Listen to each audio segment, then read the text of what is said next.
hello. Hey everyone, how's it going? Happy Saturday. Yee. Welcome on back to the stream. We're doing well. Everyone's having a great, mine's eventful. Today's my fur children's birthday, so that they may be around today. They're riled up. They got a lot of good treats today. Having one of those days where you can't find something that should be there, but it's not. It's driving me crazy. Can't find my vinyls. A weird thing to say. No, not everybody knows what those are, but a couple.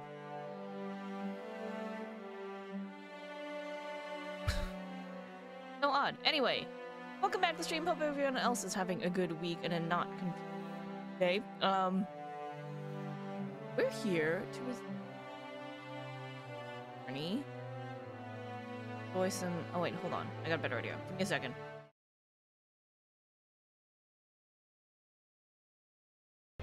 Game music. There we go. The more epic game music. That's much better. Yeah. There's no murder in our case yet, which is kind of weird. Oh wait, but hold on. Alright, one more thing. Before we dive back into that, let me show you guys a couple things. I got some new backgrounds for us. One I'm thinking more for this get our games released maybe at least for Saturdays. I don't know. Feels appropriate for this one. Nice new background to, like, you know, something to look at instead of like a black screen. So yeah, but anyway, game ready to go as you can hear. There we are. So, where we last left off just last week, you wanna come here? No, it's the birthday boy himself. Okay, hold on, let's get him up.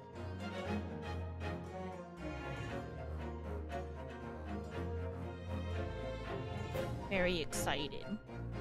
Actually, he's just excited that we're supposed to. But anyway, so yeah, we are doing some investigating. We went to a pawn shop. Pawnbrokers, apparently they work differently in London, or they don't now, than at the very least they used to. Like a bank, a storage for your stuff.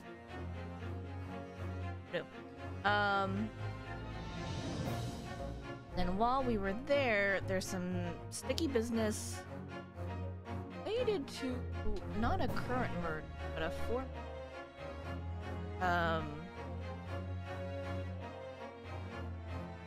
Stuff he left behind. People are, for whatever reason, very interested in. And then our little sticky-fingered,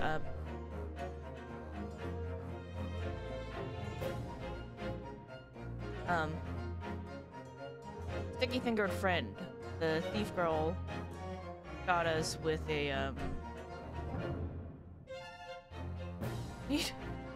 for lack of a better description, she was there, and she was claiming Mr. McGilden's stuff. So yeah, there's some stuff happening here. Oh, and then there was that shifty dude who was just like, oh yeah, that code actually belongs to me, but for whatever reason he is actually following the thieving girl. So I don't really know what's up with that, but they just arrested him, so that's cool. But next, I'm very suspicious there hasn't been murder yet.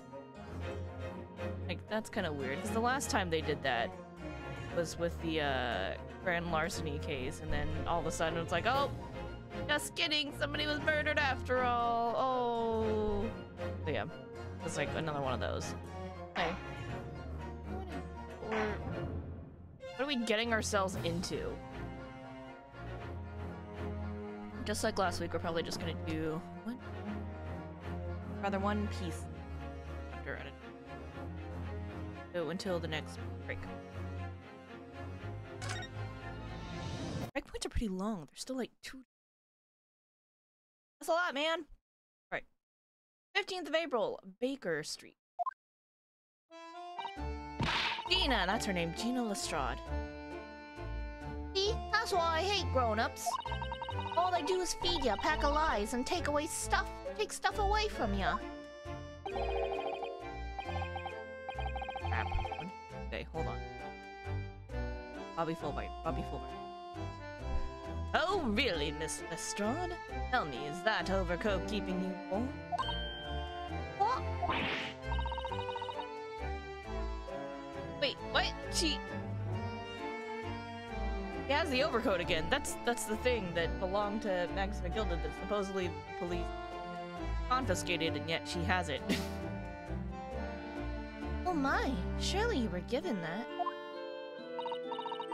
Yeah, the D let me keep it. After I looked daggers at him for long enough. Went through the pockets and then said, "Go on then, have it," before telling me you to stop her.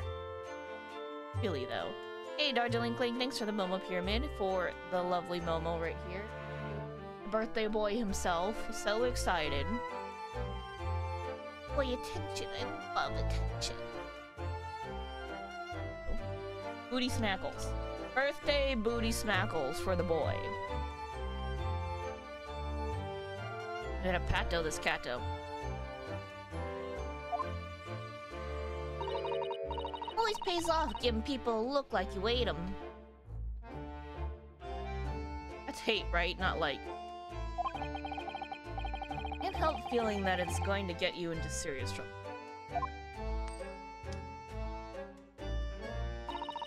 What I really want was that nice shiny disc, mine. Box disc? But Mr. Windibank said it was practically worthless. I think I'm gonna go and have another bash. Give him a long and hard stare.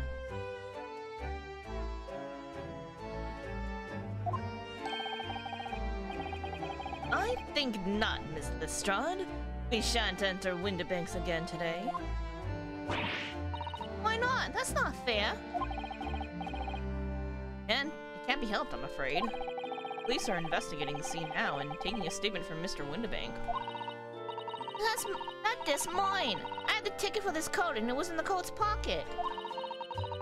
There should be something else and all. That's what that rotten coat said, ain't it?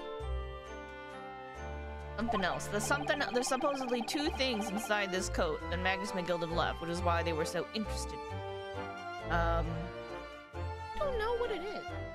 You know, Momo, you're very cute. This boy. See this cat? He's very excited. Yes, he did mention something about another article, didn't he? Well, then that's mine too, whatever it is. She's really pushing luck. Miss Lestrade, I think it's time to admit defeat. And you're all for the day. Nope, that's the wrong voice. Sounds like, it'll take me a second. I'll warm up to it.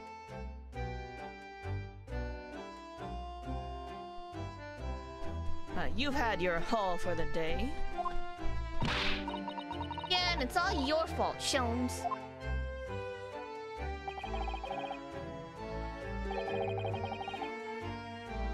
No, Momo.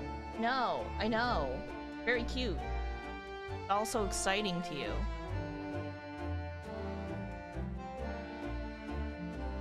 So, what are your plans now? Will you dine with us this evening? Huh? Iris would be delighted to cook, I'm sure. And I might entertain you with a modest violin recital.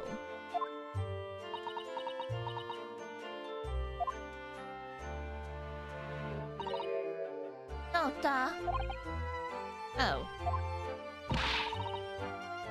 Why would I come around to your place, eh? Have you lost your have you lost your head or something? And she's off. And there she goes. Oh dear. Gone.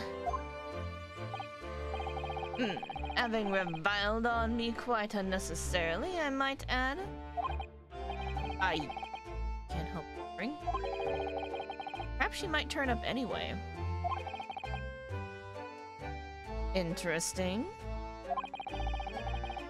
Once she's had a chance to calm down, I think there's a good chance she'll decide to come.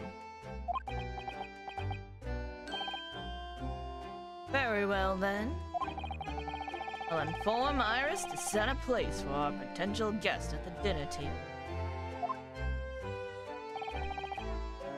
One more thing. Be glad of your company later, too.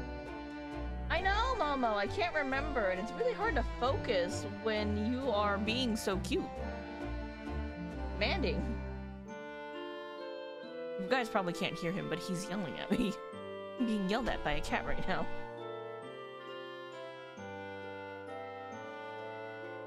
Oh, you're so soft.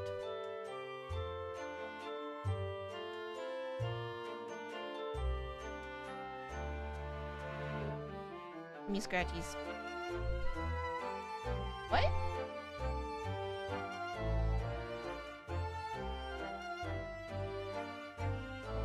Okay. Sorry. I believe I will have a rather splendid surprise to show you. Oh, how exciting! What is it? Shall have to wait and see, Mrs. Sato. Till later then. Rather, until later then. Great. Sorry, I didn't mean to scare you. Alright, let's look around, shall we? Floor for rent. We've already looked at everything. Oh, you're cute.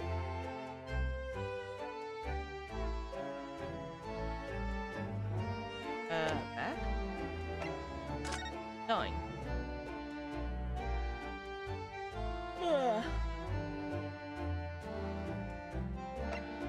Alright, should we go back to the office? Well, we were asked earlier to show our faces here, so I guess we'll go to Sholmes' home and office of the world-famous great detective and his young companion Iris. It seems all over the globe come to engage his detective services.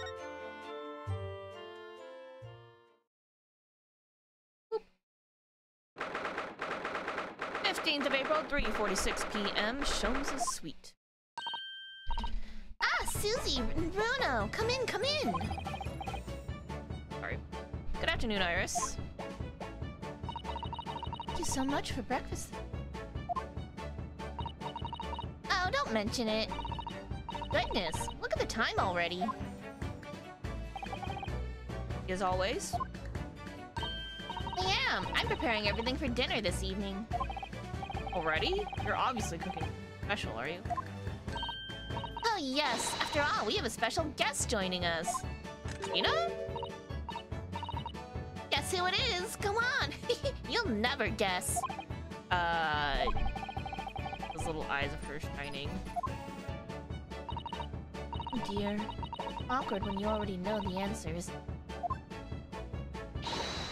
It's Ginny! Isn't that exciting? Oh. Oh, what a surprise. Yes, that's wonderful news. Wow, Iris seems overjoyed at the idea. Can't wait to learn some pickpocketing tips from a real professional. I don't... not do that? Oh, yes, that does sound like fun. Not sure that's entirely appropriate. Are you, Mr. Naruhodo? Hey! Mean it. By the way, Iris, what's Mr. Sholmes up to? Really? Oh, he's been like that ever since he got back. Like, concerned because he's missing something? Hello, Mr. Sholmes? Beg that you won't speak. Sorry? I don't know who you are, but kindly take your leave. As you can see, not here. What? I don't know how to respond to that. I do apologize. When he gets like this, he's completely oblivious to everything. Yeah, I see. Really, he behaves just like a child sometimes, Hurley does. Mr. Sholmes and Iris have something of a parent and child relationship, don't they?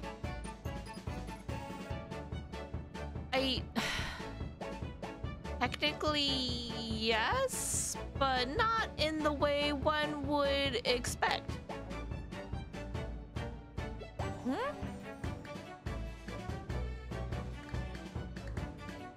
My lighting's off. Didn't have one of them. Yes, except that Iris is clearly the parent here. To think of it, I wonder where her real parents are. What's the matter, Bruno? You have ever such a funny look on your face. Oh, no, it's, nothing. I know what it is. Why does this girl live here with Mr. Sholmes, you're wondering? Am I right? Actually spot on, yeah. Ow! How did you...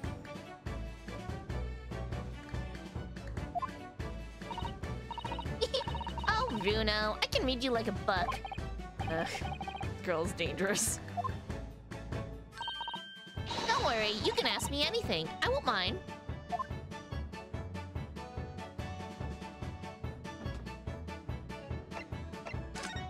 I want to look around first.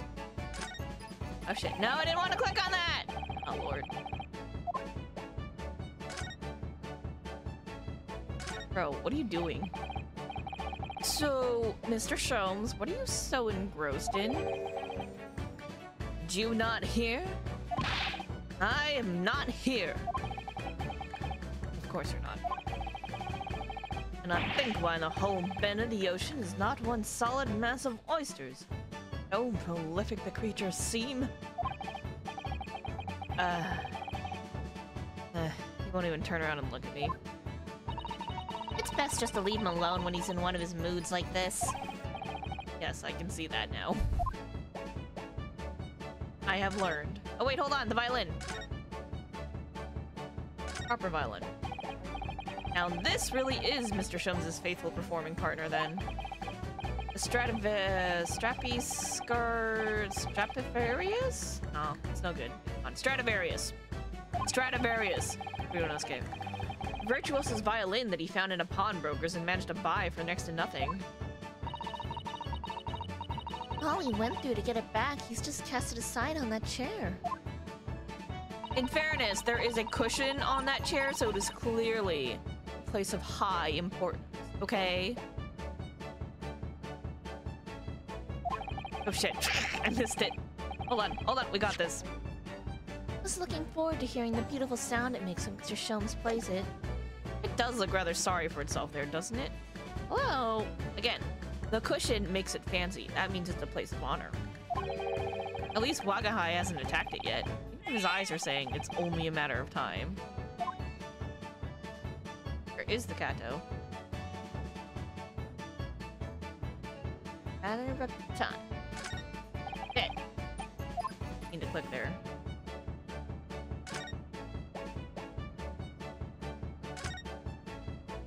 New to look at.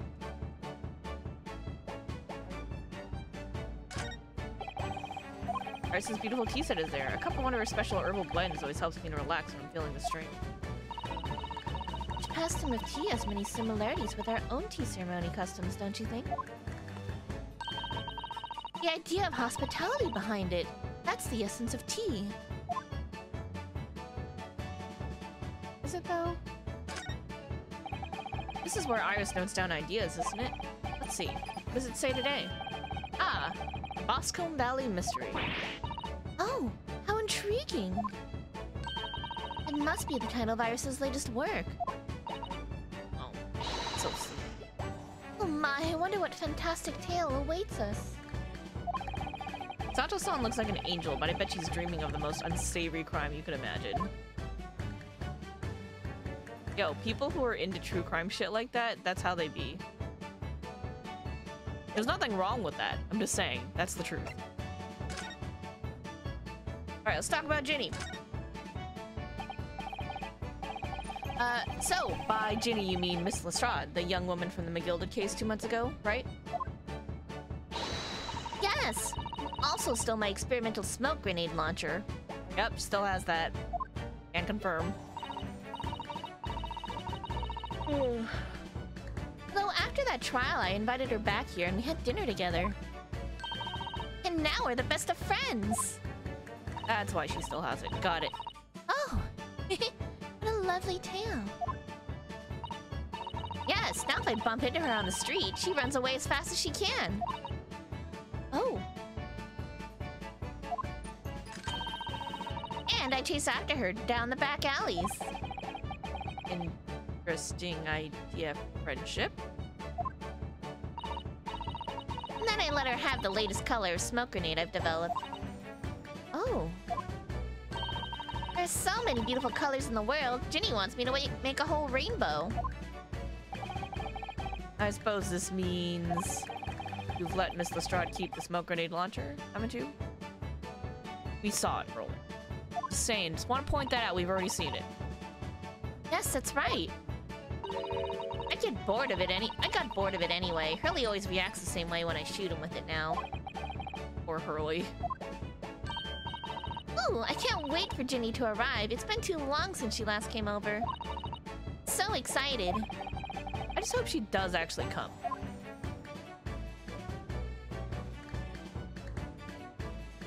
Alright, living with Sholmes. I'm sure you've been wondering why it is that I live here with Hurley, haven't you? Yes, yes, I do want to know that. Well, it has crossed my mind. That and where are your real parents? Are they? My mommy and daddy aren't with me anymore.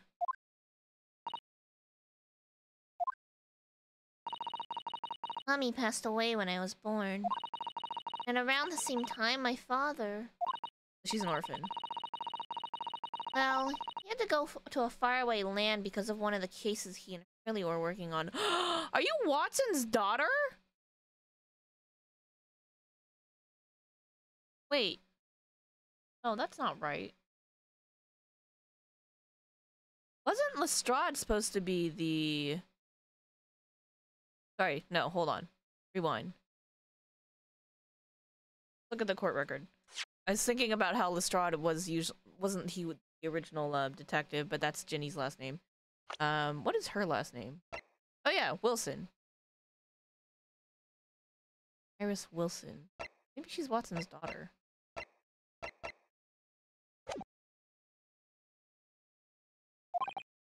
Oh.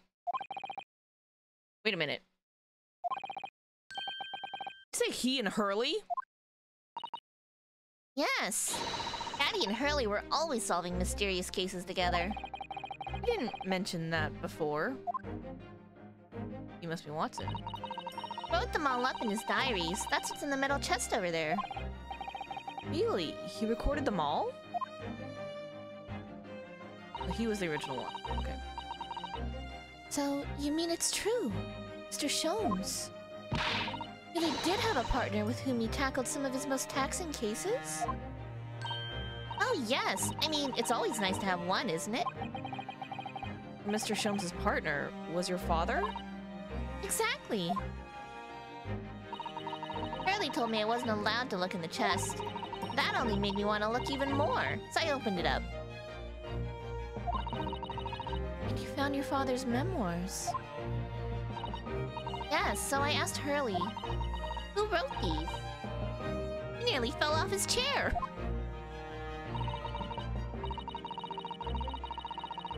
But then he told me. That's when I found out that the author of all these accounts, my father.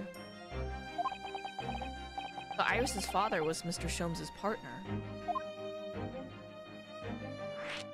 Alright, let's talk about that some more. I practically lived with Hurley all my life. I was tiny when he took me in. So, it came as quite a shock when Hurley told me he wasn't really my daddy. It must have done. So this is like after all of the original Sherlock Holmes stories. But you know, Sherlock Holmes stories. Wonder why Mr. Sholmes chose to tell you at such a young age. Hurley says it's because he wouldn't have been able to hide it from me. Oh? Well, having lived with Hurley all these years, you might say that his ways have rubbed off on me. There are some things I can just see. Especially lies. I almost know when people are lying before they open their mouths sometimes. So her intuition is so good that she can kind of tell when you're gonna lie before you can actually say it. Tell your intent.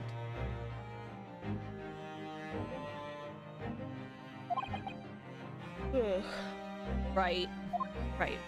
Okay. Anyway, I was so fascinated when I read Daddy's diaries. That's what inspired me to write The Adventures of Herlock Sholmes, actually. I'd always assumed Mr. Sholmes simply told you all those thrilling stories. Oh no, Hurley's hopeless like that. He forgets everything. As soon as he solves a case, it all but vanishes from his mind. Oh, I see. The other day, it was so embarrassing. As usual, he totally forgot about the case he just solved. So the very next day, he gathered together all the people involved and proceeded to solve the case again. Okay. It was quite a shock for everyone. Say that again. Share your father's surname, don't you, Iris? That's right, Wilson. Daddy is Dr. John H. Wilson. Instead of Watson. Got it. Okay.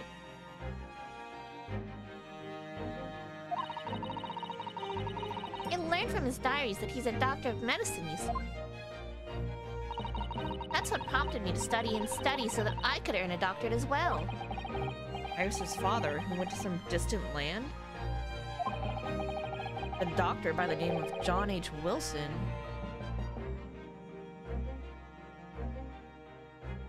Didn't we have a foreign professor back at our university in Japan?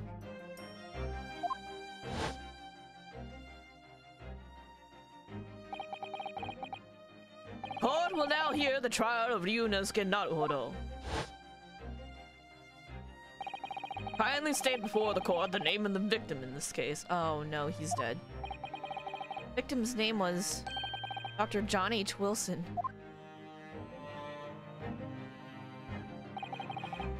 Right. Visiting professor of medicine at Imperial Yume University. A man who, in the most bizarre of circumstances, lost his life just before we left Japan.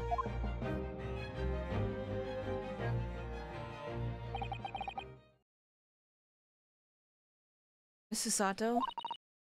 Yes? Perhaps we shouldn't pursue this conversation any further at this time.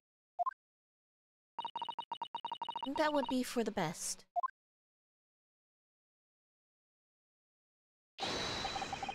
Ah, my dear fellows, how good to see you. Nice to see you're back to normal, Sholmes. Mr. Sholmes! Why ever did you not make your presence known to me before? Well, no matter now. So how the devil are you? We've been with you for most of the day. Goodness, really? Do tell me, Mr. Sholmes, is your violin unscathed? I'm violin? What are you talking about, dear madam? Oh, Never mind that now. I have something far more interesting to show you. Behold, my dear fellows. You took the disc? Is that the same one? Did you take it from the police? What are they doing? They're supposed to be holding on to this evidence and then, like, it just appears in the hands of other people all the time. They lost the coat, they lost the disc. What are they even looking at right now? Oh, another music box disc. No, not another disc, Mrs. Sato. This is the one Gregson demanded we hand over as evidence. Mr. McGilded's disc. Oh my! What is it doing here? You know, at times, Mr. Naruhodo, I think that though I have an undeniable turn for detection, I may well be even more adept at larceny. No, no, please don't say things like that. Ooh, that would be wonderfully exciting. I'll be your pickpocketing assistant. No, don't do it. Don't corrupt her. And Bruno could be our go-to lawyer if we ever got caught. Oh, God. But you're not innocent is the problem.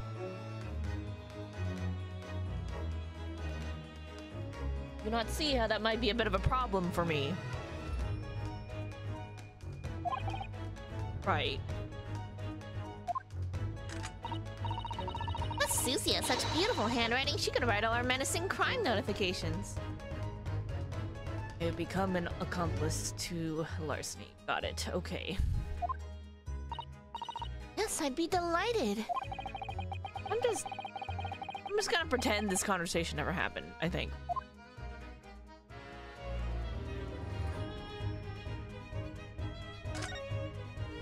Alright, let's talk about the music box disc. Let's do this. I don't understand. How did that disc come to be in your possession? I thought Inspector Gregson took it back to Scotland Yard. Quite correct. And that sort of uncompromising attitude is precisely why I always carry some of this. Sholmes' caramel? That's a bar of caramel, Mr. Sholmes. Your one and only friend in times of loneliness, if I'm not mistaken.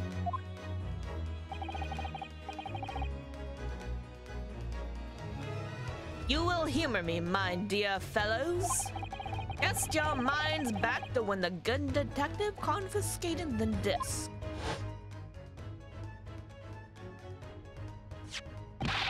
I'll be taking out whatever it is, McGilden's down to the yard. Thank you very much. Hand it over. Oh, yes, of course. If the police demand something as evidence, my dear fellow, we have no choice but to capitulate. All yours, Inspector. For the briefest of moments, I had the disc in my hand, did I not? Yes, yes you did, but I still don't understand. It was at precisely that moment that I summoned my one and only friend into action. Pressed the disc into a pair of bars like this. That's amazing! Disc and all the minuscule protrusions have made an image in the caramel. Indeed, this caramel is quite exceptional. I developed it myself, you know. Suitably soft for making impressions, but resistant to melting. The result of a precisely controlled solution. Extraordinary. That makes a lot of sense. That's very clever, actually, because it's just so seemingly innocuous. Was that the word? Like, inconspicuous? You don't really suspect that, you know, that's there for... He's just like, the man's just got some candy. But actually, it is used to lift impressions of things discreetly. So that's very clever. Carrying a pair of these on one's person frequently proves very useful indeed. Take a house key, for example. Simple press and its unique form is duplicated. I can enter anyone's property at will and never without high sucrose nourishment. Yes, it sounds illegal. Okay, so you make the mold out of caramel, but that does mean that you have a way to recreate the thing, right? So, do you have like a metalworking station somewhere that I need to know about?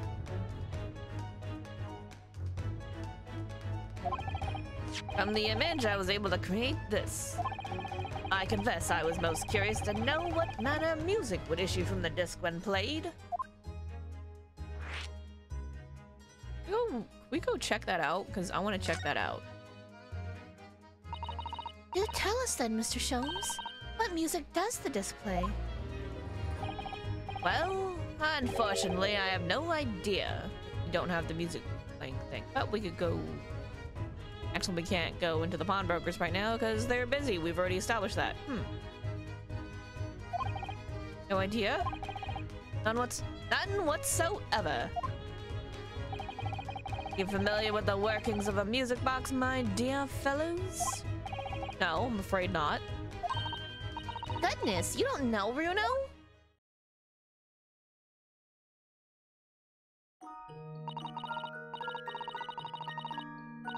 Inside a music box, there's a special metal piece called a comb. That's what produces the sound.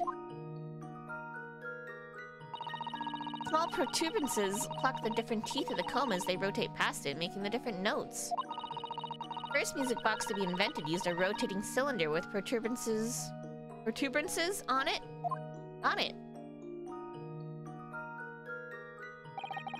But over time, a new type of player was produced, which uses discs such as these. That development, the popularity of music boxes spread far and wide, all around the globe. Why exactly? Because the discs are easy to produce and can be interchanged to facilitate the playing of different tunes. There are a great many firms in Europe now manufacturing music boxes as a result. It's wonderful to be able to enjoy music even when no performer is present. But it is the very success of the invention that means we are now presented with an insurmountable problem. What do you mean? As you may imagine, the construction of one firm's music box does not match that of another. And we have no way of knowing in which music box this particular disc was designed to be played. There's no resolution to this problem, I'm afraid. It's quite intractable. Ah, I see. So that's why. Naturally, I tested the disc in those few music boxes I have at my disposal. As you can hear, to no avail.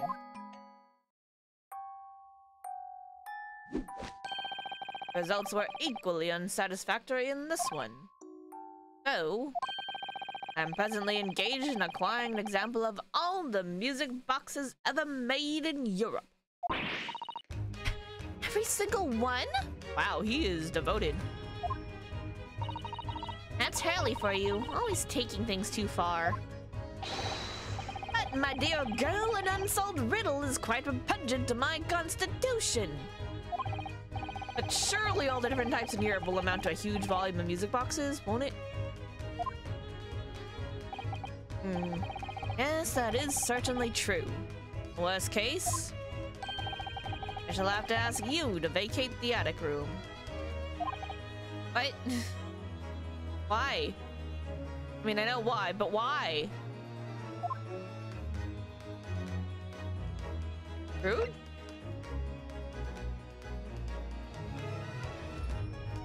Alright, let's talk about Mr. Magnus McGilded. Agnes McGilded. Not a name I expected to hear again so soon. Yeah, it's only been 2 months since that Grizzly case. Sorry, I'm very yawny today.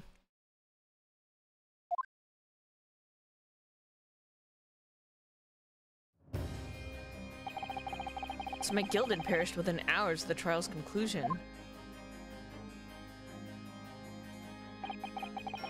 The curse of the Reaper? No one knows still now. The omnibus was reduced to a pile of ash. Not a shred of evidence remained. With the man's death, truth about the murder in which he was so intimately involved was buried.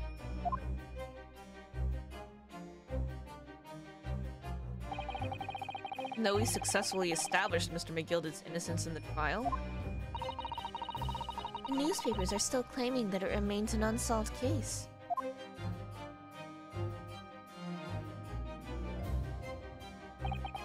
the murder of the brickmaker, Mr. Thrice-Fired Mason.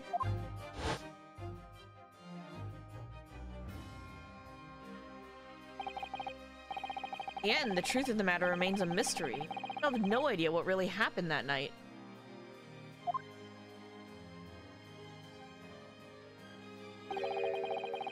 Although Mr. McGilda was found not guilty through my defense, I still don't know if that was the right judgment or not.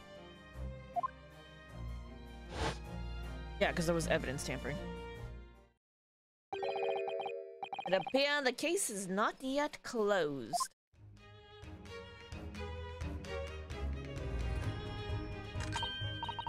Well, it's time I started getting things ready for dinner, I think. Ginny will be here before long. Thank you, Iris.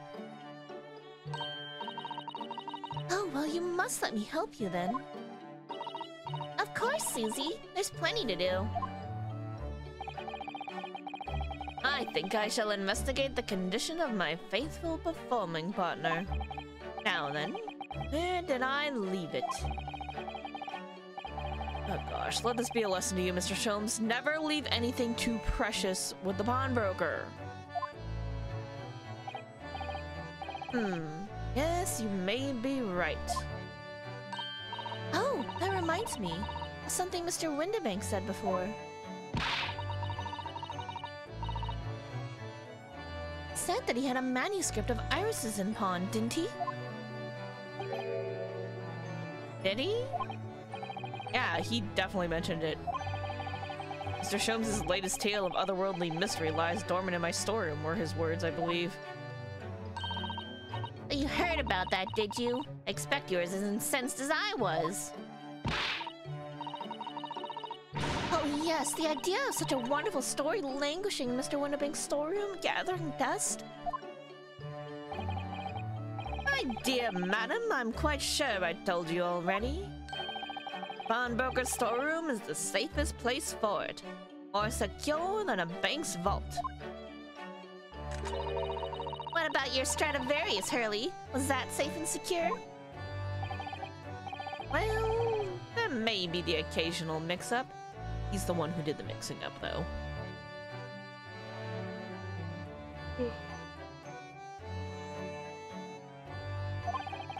Caused by a certain impetuous someone not too far from me right this second. Have any idea how long it took me to write that Baskerville story, Hurley? Oh, it sounds so exciting. The Hound of the Baskervilles? I should love to read it.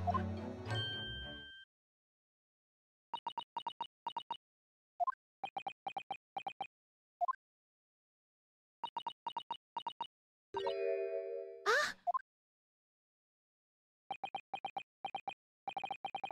What's going on here? Is it something about the title? Why does it feel like an icy chill just swept through the room?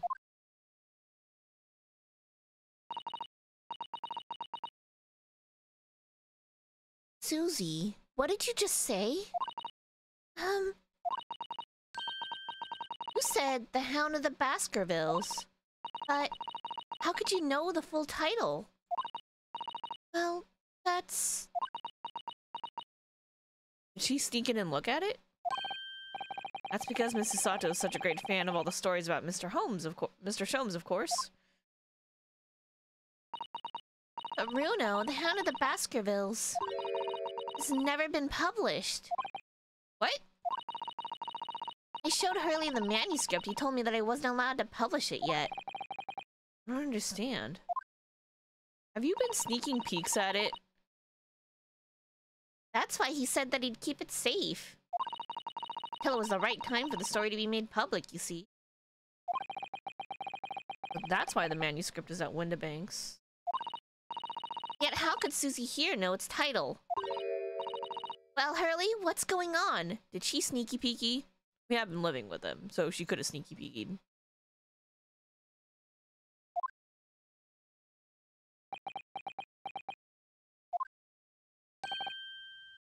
Ah.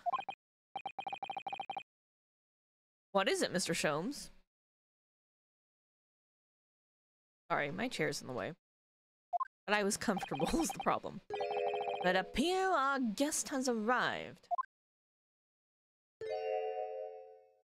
Hey, Ginny. Miss Lestrade!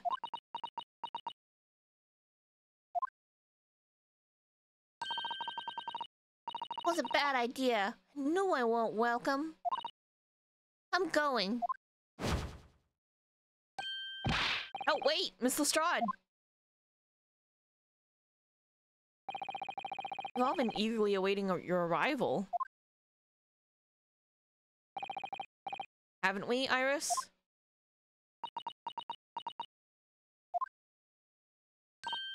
Oh yes, just wait there, Ginny. I'll have everything ready in a jiffy. Along, Susie. Right, of course. A pleasure to see you here, Miss Lestrade. Please make yourself at home. Don't stand in the doorway, my dear girl. Come along in. What say you to some Mendelssohn? Won't take no for an answer. Meddlesome it is, then.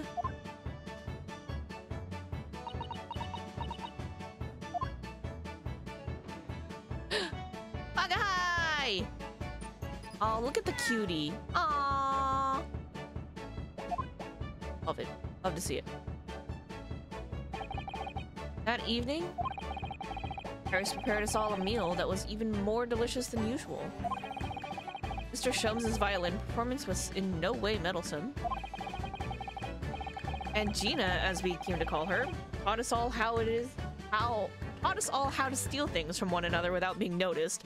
We learned how to be a pickpocket!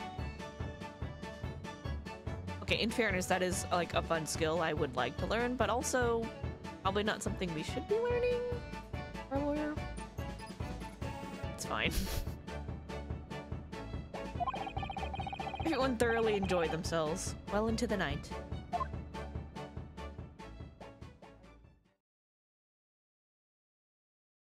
And then 15th of April, 9:34 p.m., Naruhodo's legal consultancy. It was a very enjoyable evening, wasn't it? Oh yes, Iris's cooking was truly divine. And I feel as though I can still hear the enchanting strains of Mr. Sholmes' violin even now. Yo, Stradivarius is like serious business. Very good sound. Those are extremely well made. Best of all, I bet I could steal the glasses from his lordship's face next time we're in court. No! We're not gonna do that. That will get us in trouble, Susato.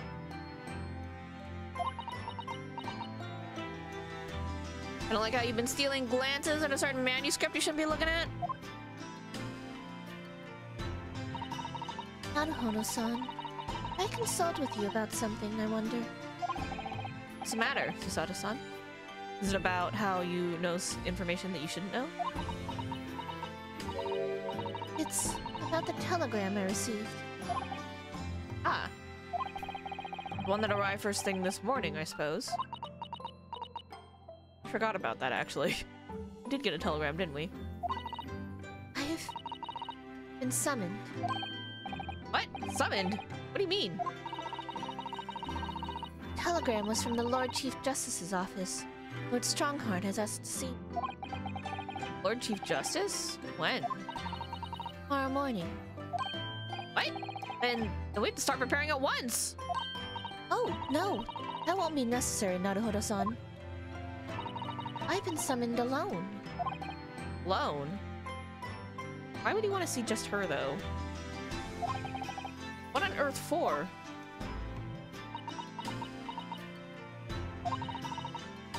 No idea. Suppose I shall find out tomorrow. What's all this about? Whatever it is, it's making me feel very uneasy.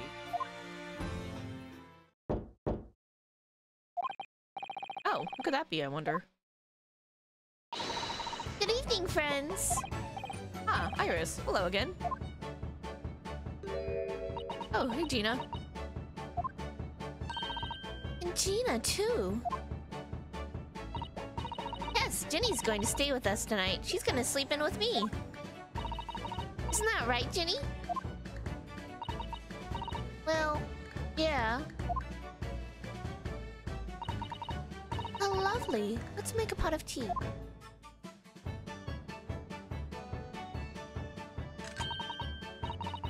No, I've learned so much today. Oh, what in particular? All those things Ginny showed us, wasn't it wonderful? Ah, you mean all those pickpocketing techniques? We had fun trying them out on each other, didn't we? Oh, I want to learn. Can I get in on this? Fun. Never for nefarious reasons, just for fun. Talk with your friends.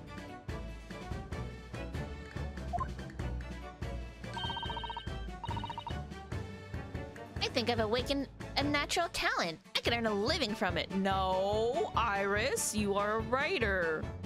Perfectly legal. Might be getting ahead of yourself a little there. So, what brings you up to our humble quarters at this late hour? Well, you see, I came to return this.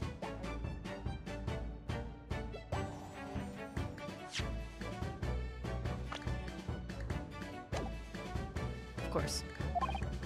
Wait, what? That's mine! Oh my, however did you? I told you, didn't I? I have a natural talent for it. Oh, yes, I'd forgotten. Iris literally is a child genius. Anyway, here, you can have it back. Not that I really understand why you wear it, though. Thank you. Alright then, good night. Yes, good night.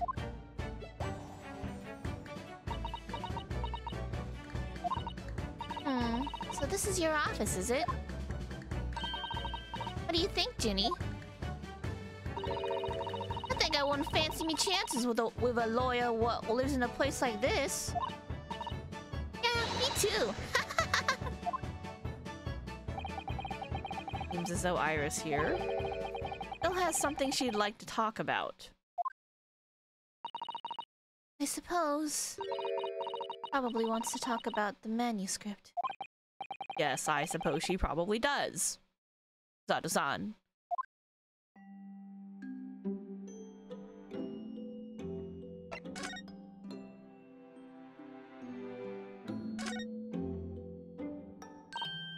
Luna, what are you doing? Look, I'm not gonna steal nothing, alright? It's all junk anyway. Charming. Suppose I should engage our guests in conversation, really.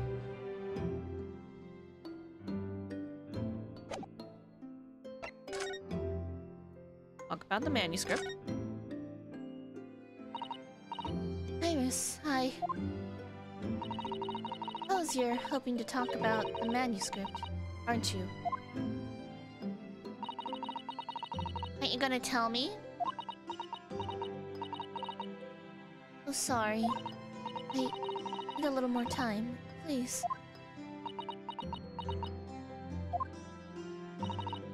Alright, I understand. I hope I haven't made you feel awkward. Oh no, not at all, Iris. Not at all. What? How serious is whatever the fuck you did that you, like, need more time to think about it and explain? Like, just fess up to whatever the hell you did. I don't know what all this is about, really, but... Story you made up, is it, Iris? This mental script or whatever you call it? Not exactly a story that I made up. Something I read in Daddy's diaries. Daddy's? That's right. I don't suppose I've mentioned it to you before, Ginny, but... my daddy was Hurley's assistant once. His partner. Huh? They solved all sorts of strange and mysterious cases together. Is that right, mister? Apparently so. I was as surprised as you are, though. Daddy wrote all the details of every single case down, you see, in his diaries. I study them and write my stories based on what actually happened. So, where's your old man now, then? He had to go away on urgent business. A faraway land. Be gone for a very long time. So, never really met him. Oh my god, and she never will because he's dead. This is tragic. Oh, right. To think of it. I don't know anything about Gina's parents either. Perhaps we should ask her. Talk about the Hound of the Baskervilles. Iris, this Hound of the Baskervilles story. I take it that it's another tale inspired by your father's accounts? That's right. I thought it was fascinating. But it's different somehow, from the other cases, I mean. Oh. How? I don't really know, but it must be special in some way. Because after I'd written it and I showed the manuscript to Hurley, he turned as white as a sheet. First time I've ever seen him like that.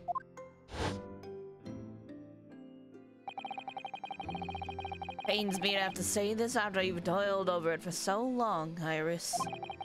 But this story must not be published at this time, or any circumstance.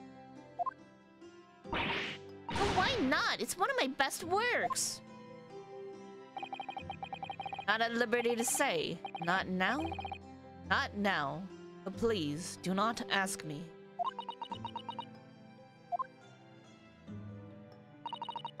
Alright then, I won't.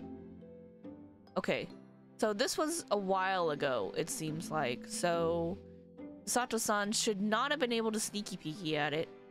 Here, at least, but did she sneak away while we were at Windibank somehow, perhaps? But I do solemnly swear that I will explain everything one day, Iris. Time is right.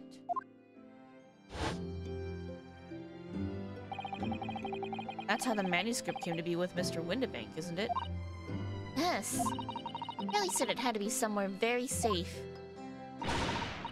That really gets my goat, that does. He's treating you like a child. It's mean, that's what it is. Keeping secrets like that. Sure, Mr. Sholmes isn't trying to be mean. Eh? If he said he wasn't at liberty to talk about it, I'm sure there must have been a very good reason. I think so too. You lot are too trusting for your own good. You can't pull the wool over my eyes. Jones is lying to Iris. I bet my life on it. What? Hurley's lying to me?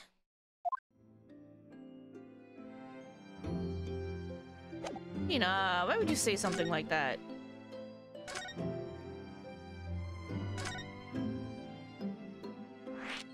Let's talk about our parents first.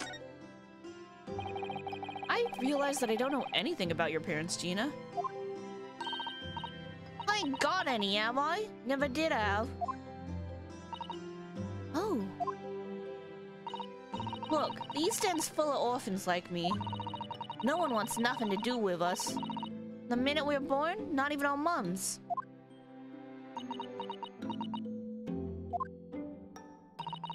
We all stick together. The older ones look after the little ones and make sure they get by. So that's why you're a pickpocket.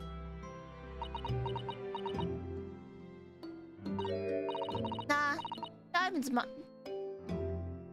my life. I love it. I get a kick out of it every time I lift some pompous idiot's purse. And that's how we all afford to eat.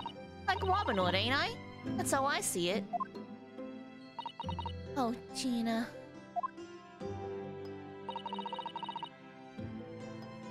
Do think about it sometimes. What it'd be like to have parents, I mean. We thought it'd make everything right. But I haven't listened to what Iris just said. Sounds like having parents ain't always easy either. What? Tripping over my words? Oh. I mean, if you know you never had them, you don't feel like you're always wanting to meet them. It's true. I do want to see Daddy so much. Iris. Oh, awkward, because we know why, but she doesn't know that.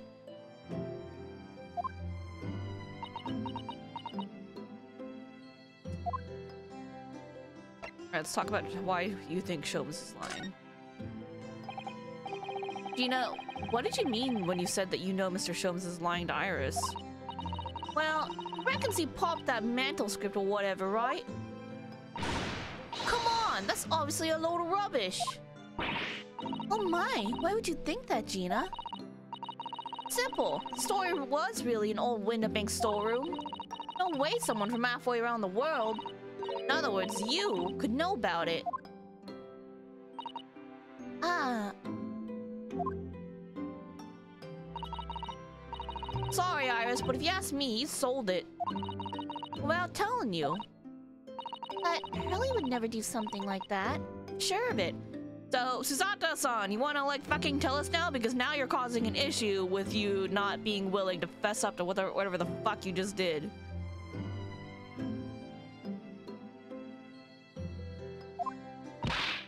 Huh. Grown-ups do a lot worse than that, believe me. Barefaced liars, the lot of them. Just ain't realized it yet.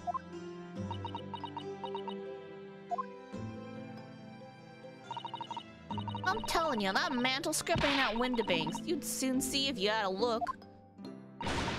Even if you think you can trust him, I don't. That Sholmes is a liar like the rest of them. Sato-san, you're fucking ruining a man's reputation because you won't be honest. I'm like, this is really pissing me off that she's like, oh, I need more time. And I'm like, oh my god. You did something wrong. These are your friends. Just fess up. I'm honest. I have wondered if Hurley's telling me the truth sometimes. See? Oh, but I don't mean that I think he sold it.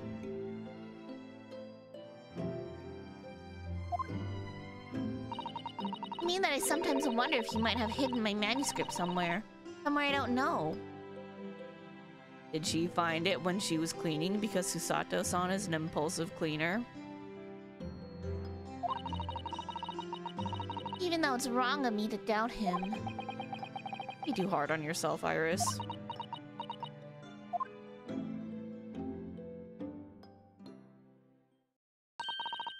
Oh my goodness, look at the time! Come on, Ginny, we should go back downstairs. Yeah, alright. Oh wait, hold on, okay. If we come up with an excuse for Susato-san and why she can't say anything, maybe while she was cleaning she found it and then Sholmes caught her. That she had found it. And he was like, please don't say anything to her. And he like actually told her the situation. And that's why she's like, fuck. I can't. She's like, maybe she's like, I can't. If I were to give her the benefit of the doubt. But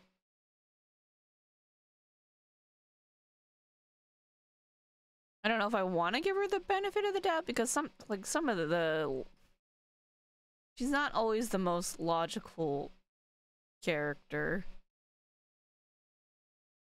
Like, I definitely like Maya better than I like Susato-san because, you know, Maya was mostly honest and like even her dishonest was like not that bad. She wouldn't like hurt people or like jump to conclusions for no reason. And then Susato-san like doubted us hard on the ship. She's like, it must be you. And it's like, but, and then she keeps flipping us for no reason. I don't know. I don't like it. I mean, she's okay, but like, I don't trust her the way I would trust Maya, you know? She doesn't earn the trust in this. Like, I feel like her character could do something like stupid and shady and then try to hide it, and that would just be like her personality. Because she's like, oh, but like I must pretend like I'm perfect. No, Mama, don't leave me.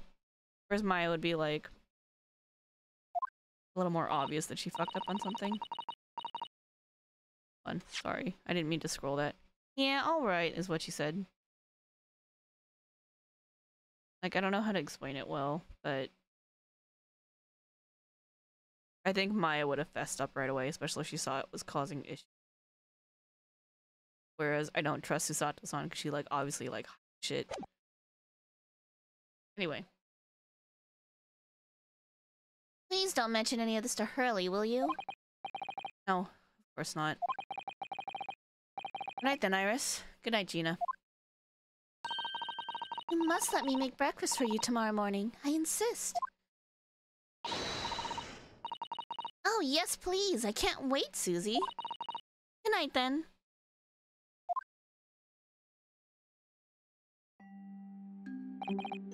Iris, it sure is easy to forget, isn't it? Sometimes she speaks just like an adult. But deep down, she's still just a child. Well, I think it's time that I turned in for the night too, Naruhodo-san.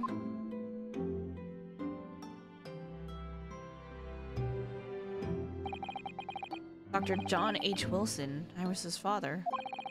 But also the name of the murdered visiting professor at Yume University. Can't be a mere coincidence. Something deeper going on.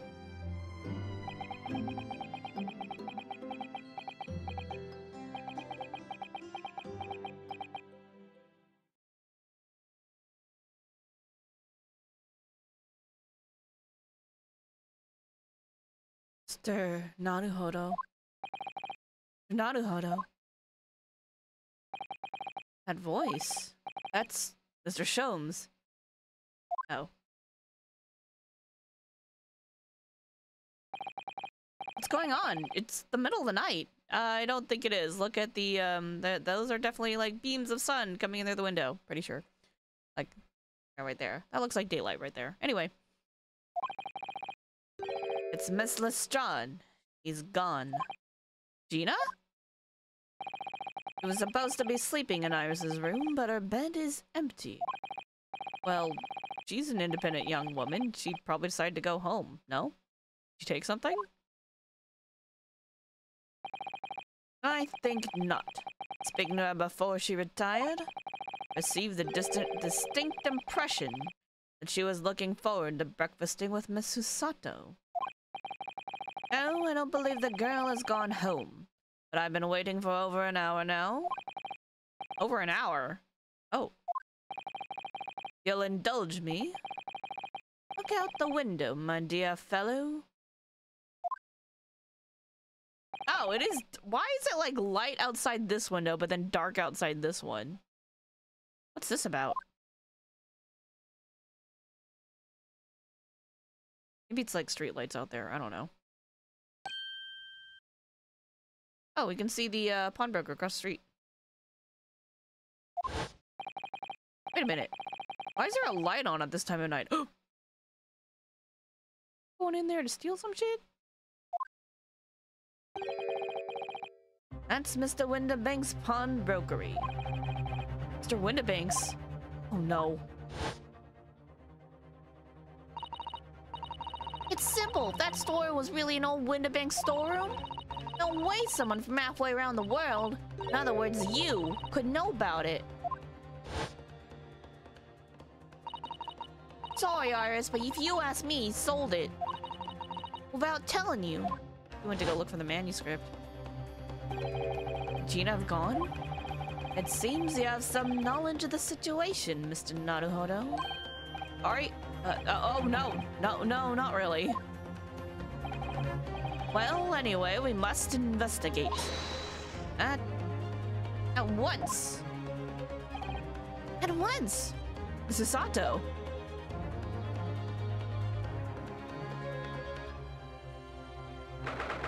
'16th of April, 1:14 a.m. Baker Street. Is Mr. Windibank gonna be dead when we go in there? Because we haven't had a murder yet, and I'm just like waiting for the other shoe to drop. You know what I mean? Door to Windibank's. It's open. And the lamp is burning. Must be Gina, mustn't it? Let us hope it's nothing more sinister. What? Come, there's not a moment to lose. Clearly something's afoot inside.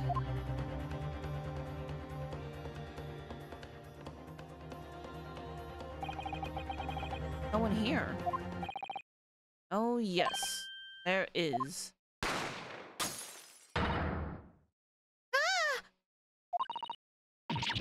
Sholmes! Mr. Sholmes! Oh, it's two people. What the? Sholmes been shot? Leave me, Mr. Naruto. But after them, go. Right.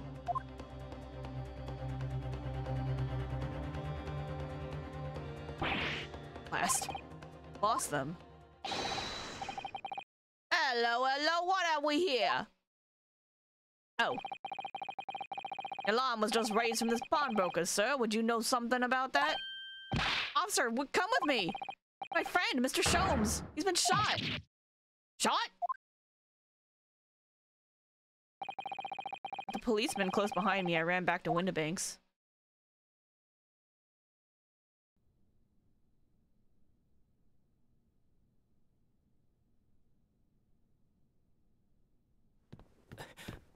A cutscene. Mr. Sholmes! Mr. Naruto. How bad is it? Never mind me, but there's much at stake. Behind that door. In the storeroom. Hurry!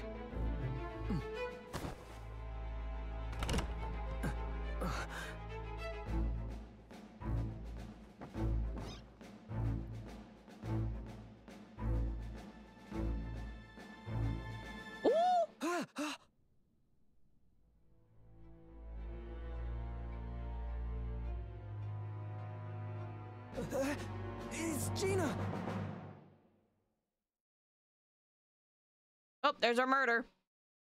And our suspect. And it's to be continued. That was weirdly short. Shouldn't we do it? Or should we just save it for next time? Because it might run like super long is the thing, and I don't want to be like... I don't know if I can go another super long, you know? Investigation part 3. An hour seems too short though. We've only been on for an hour. We'll go a little longer, I think. We'll see. If this goes super long though, I might have to split it, but we'll see.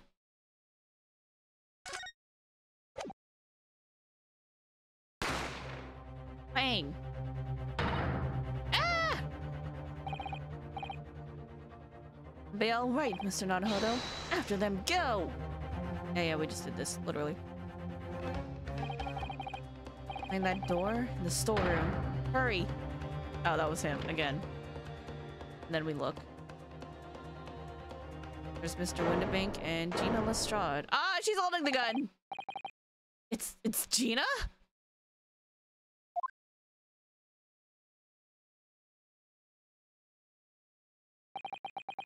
That moment, Windibank's pawnbrokery became a crime scene.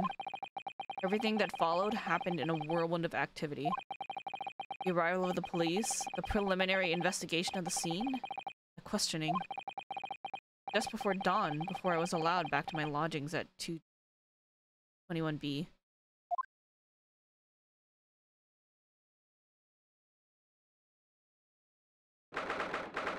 '16th of April, 6:21 a.m. I'm tripping over my words. Naruto's legal consultancy. Oh, Iris. Telegram came, but all it said was, wait at home. Oh, yes, we asked one of the policemen to have it sent. It was simply impossible to come back. I woke up, was all alone. Billy and Ginny were gone. Everyone was gone. What happened, Runo? Poor Iris, she's trembling. She's obviously trying very hard not to let herself get too worried. I'll explain everything that I know. Something awful happened, hasn't it? Yes, afraid so.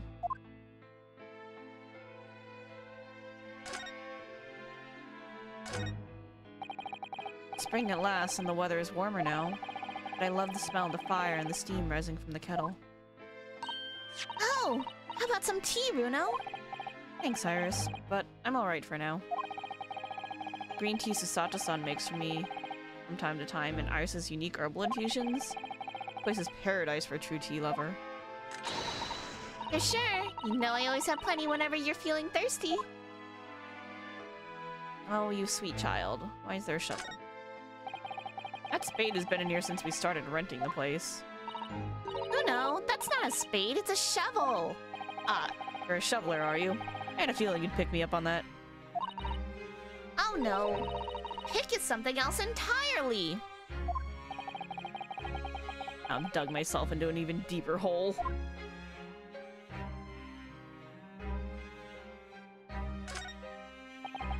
Oh, this is the tea set that Ms. Susato brought with her from Japan. Let's hope she hasn't noticed me slipping sugar and milk in my cup when she makes it. It's just so bitter. Susie's lovely green tea has had quite an impact on Hurley, you know. He stopped putting milk and sugar in his coffee, even. Respect. Hurley is normally bitterly opposed to bitterness.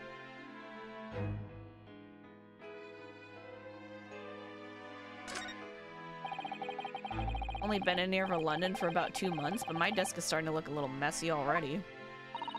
Hurley's desk is far worse, you know. I'm sure if I try hard enough, I can make my desk as messy as Mr. Sholmes's. I wonder. You don't think I can? Well, it takes a certain genius to reach that level of disorder, you know. Huh. Path to true mess is long and arduous, it seems. Why? Why do we want this? Ryunosuke. My dude. Ah, the Dodoma doll I brought with me from home. Still with only one eye colored in. Said I'd color the other eye once I won my first court case in Britain, but... That's cruel, only letting it have one eye. Yes, but it's because I don't consider myself a good enough lawyer yet, you see. Once I become a fully fledged lawyer, Mrs. Sato will color in the other eye for me. Well, in that case, why not color in the other eye now? And then every time you win a new case, give it an extra eye. No, that's weird! You could never have too many eyes, you know. I'm pretty sure you can. Call me crazy, but I'd never considered that.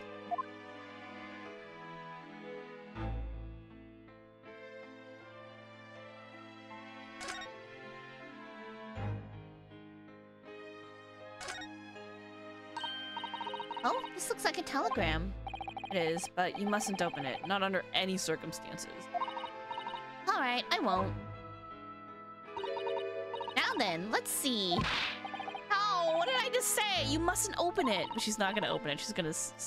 Wait, no, X-Ray doesn't exist yet. What are you doing? Don't worry, I won't. With this special concoction I've developed, I'll be able to see through the envelope without having to open it. She does have X-ray vision. No, that's not allowed either. Or is it? Won't know. Oh, but I'm sure it's something important. Little geniuses sure can be mischievous. Yo, can I have those? And I have a pair. There are so many things I'm always curious about.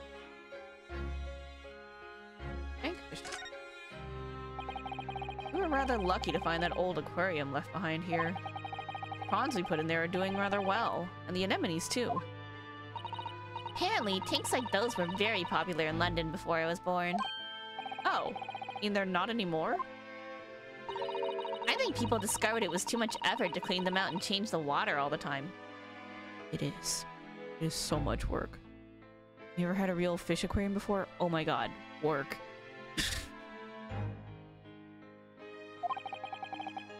I can believe that. Prawns and anemones are fun for a while. So much work. So much work! You know, I've never seen inside Mrs. Sato's room. I haven't so much as put my head around the door.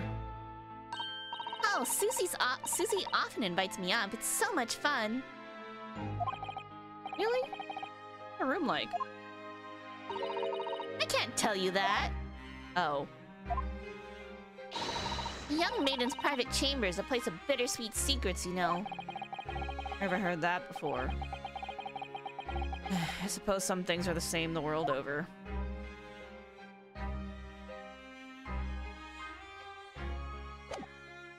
Alright. Let's talk. Wait, hold on. Let's show you the armband. I've not been showing this to people. I should be showing it. Mind if I showed you this, Iris? It's just a boring old thing, really, but... Oh, I don't really like boring things. Ah. Looks like Japanese modesty is easily misinterpreted by young Western children. Yeah, that's true. I mean, who does like boring things? No one wants to be shown something boring. No humble bragging. Come to think of it, you're always introducing things with, this is boring, but it's a bad habit. You should stop it. If you want someone to look at it, you should, like, just be honest. I'll be sure to let the entire population of the Empire of Japan know on my return. Alright, let's talk. Events at Windibanks. Sorry to have to tell you this, Iris, but Mr. Windibank is dead. He was shot. We discovered it in the early hours of the morning. Oh, yes, I had a feeling. Did? Well, I saw all those police carriages pulling up outside his shop. I knew something must have happened there. When we entered Windibanks in the small hours, we disturbed a gang of 2 thugs. They ran out onto the street and I chased after them, but got away. So, it was one of them who shot old Mr. Windowbank, I suppose. I don't know, but that's not what the police believe at the moment. Oh, why not? They've arrested someone else as their prime suspect. See? Ina. Jenny? But why? Well, the thing is... No, Jenny wouldn't do something like that. I know. None of us think she did it. Then why have they arrested her? Sorry, there was nothing I could do. Yeah, let's talk about that first. I don't understand why they arrested Ginny. It's not fair. What about the 2 thugs that were at the scene? Why aren't they the prime suspects? After all, they shot Hurley dead, didn't they? He's not dead. No, I mean, Mr. Sholmes isn't dead, Iris, but yes, they did shoot him. This is also horrible. Thing is, Mr. Windibank was found on the floor in the storeroom where he keeps all the deposited articles, and the storeroom door was locked from the inside.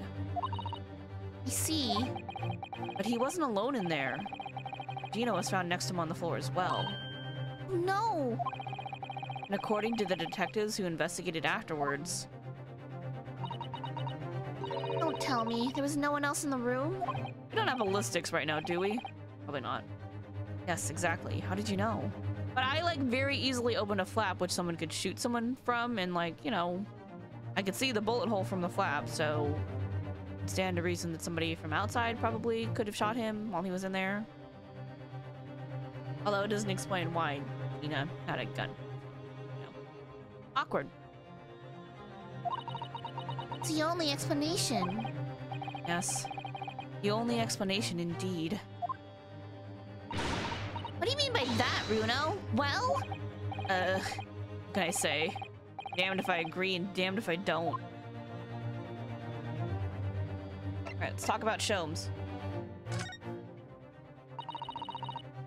Where's Hurley then? Is he still in there investigating the scene? He's really ought to have some breakfast. It's not good for him to miss meals. He's been shot. I don't want you to worry, Iris, but I have some news about Mr. Sholmes. He was taken to the hospital this week. What? Well, I guess it's awkward if you do the conversations out of order, because the other one, she mentions that he got shot, and we haven't actually told her that yet. When we entered Windibanks, a gun was fired, and he took a bullet. Hurley? Was shot? No! It's alright. His life isn't in danger. Really? Are you sure? Where is he? Which hospital? He's at St. Sinner's. We're tending to him there. Must see him at once. Sorry, Iris, but you can't. Why not? That's not fair. I'm a family member. I should be allowed. No, I mean, nobody can see him at the moment. He's not allowed any visitors. They're preparing to operate, you see. To operate? Oh, Curly. Let's talk more about that. It was the two thugs who were in Mr. Windibank's shop. They shot Mr. Holmes when we disturbed them, you see.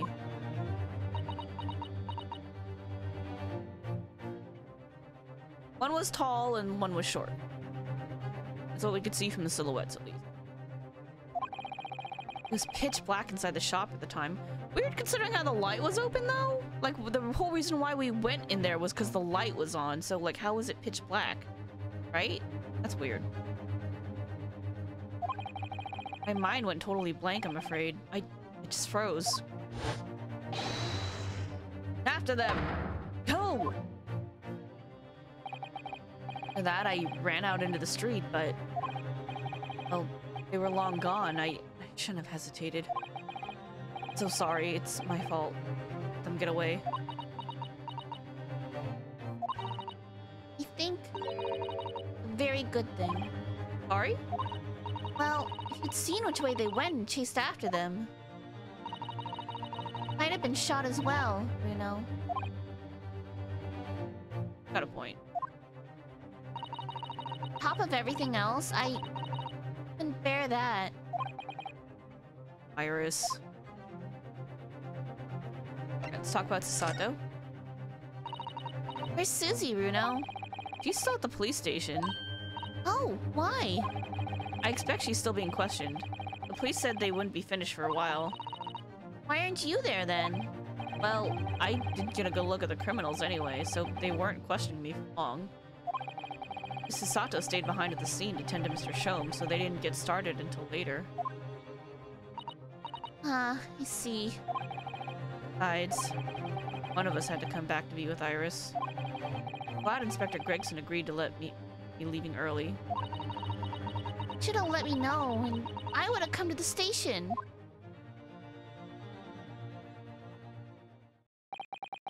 Afraid I'll need to go out again now, Iris. There's not much I can do at the moment, but I can at least try to find out how Mr. Shomes and Gina are getting on. I want to go too. Take me with you, Runo. You sure? Can't just I can't stand just sitting around here waiting. Not sure how I feel about taking a 10-year-old child to the scene of the murder. I don't want to leave her here all alone, either. Alright then, Iris. Perhaps you can help me? Oh yes, I'd love to. Gina's at the prison, and Mr. Shomes is probably in his hospital bed. I hope. One would hope. And don't forget, we have to visit the crime scene. We need to conduct a thorough investigation. My main point. Ah, I can see you're ready for action. I imagine Iris would appreciate going to the hospital sooner rather than later. Alright, let's go. New location has been added. The prison cell where Miss Gina Lestrade is being held pending trial. We need to do all we can to help her as quickly as possible. You haven't been to this place yet. Don't forget to take me with you when you go. St. Sinners Hospital. The hospital where Mr. Shomes was taken, having been shot. You haven't been to this place. Oh, yeah. Same thing. Same thing! But nothing about going to see, Sato, so that's okay. Alright, hospital first. Let's keep Iris happy. We gotta keep the girl happy. 16th of April, St. Sinners Hospital. Ward 3. Hurley! Oh! It's not here. Nope, that's strange. Also not strange because Holmes, but the nurse definitely said he was in bed by the window, didn't she? Ooh, know what's probably happened. Maybe he was being a big baby and the bullet wound wasn't that bad after all, so he's been sent home. Huh. I'm not so sure about that, baby or not. There's no question that it was a fairly serious injury that Mr. Shum suffered. Oh, Don't tell her that! Hello, hello, what are we here? Bobby. This ward is off limits, no visiting. So what are you doing in here, eh?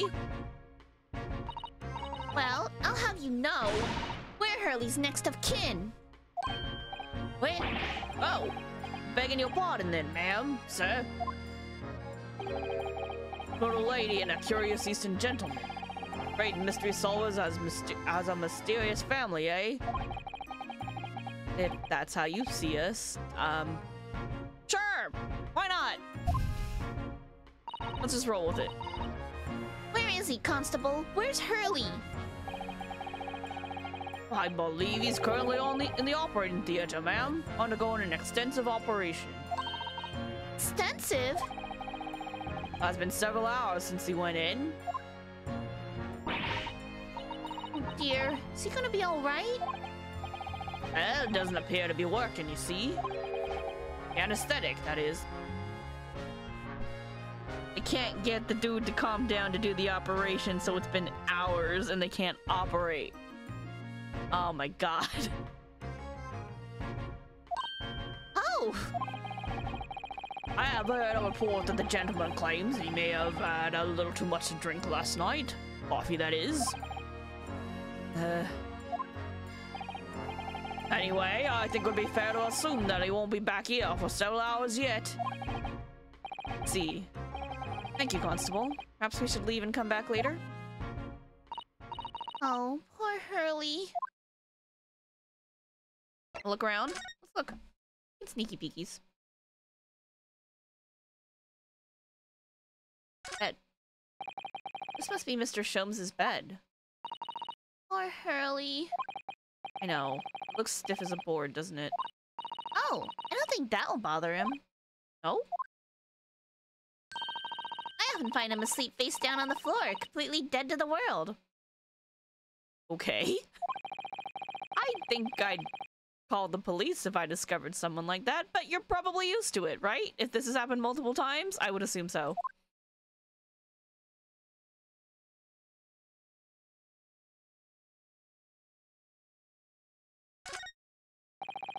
There's a notice board on the wall here. Look. Let's see. What does it say? Thought of the day. On seeing any vermin, calmly and discreetly inform matron. Oh yes, they have rats and mice in hospitals like this that love to feast on all the medicine. Don't deal with them, there's nothing left to treat the patients. Rats and mice? Oh, I see.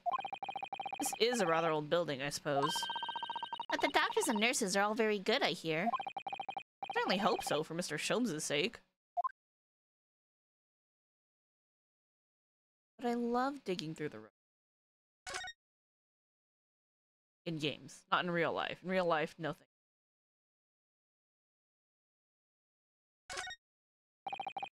I wonder what these are. Do you have any idea, Iris? They're crutches. When you break your leg.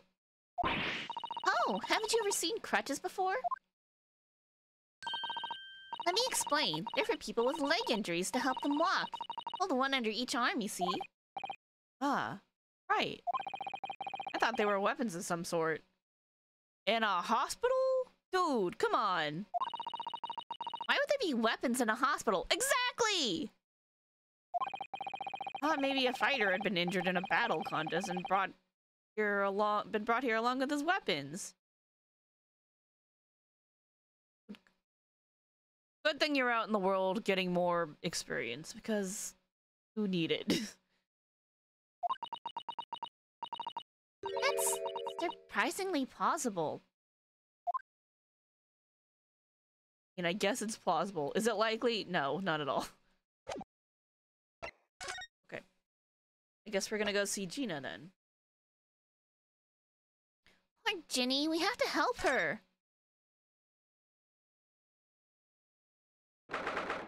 16th of April, local prison, cell 13. Hey, Jenny. Hello, Gina. They let you keep that in there? Oh my god. Oh, you still have the grenade launcher Hurley and I made. I wish you wouldn't point it at me all the time, though. What are you here for? Jenny. I have a feeling it's because of us that you've ended up in trouble. We were thinking that we might be able to help you. Well, you can't. Sorry? Good. Get lost. Don't be like that, Ginny. I know you didn't do it. You'd never shoot someone. I just know you wouldn't. With a real gun. You would shoot someone with a smoke grenade launcher, though. Let's be clear about that. She has, and she has done it before. And she will do it again. But with a smoke grenade launcher. You think you know me? Pull the other one. Oh. You ain't got the first idea about the likes of me. I'm a thief. I pinch people's purses when they're walking down the street. How I get by? If I saw me chance, I'd sneak into a pawn shop any day of the week. Just to see what I could lay me hands on. Get it? That's the kind of person I am. She's protecting someone, isn't she? Are the two people that we went after acquaintances of hers from the East End? And she doesn't want to get them in trouble?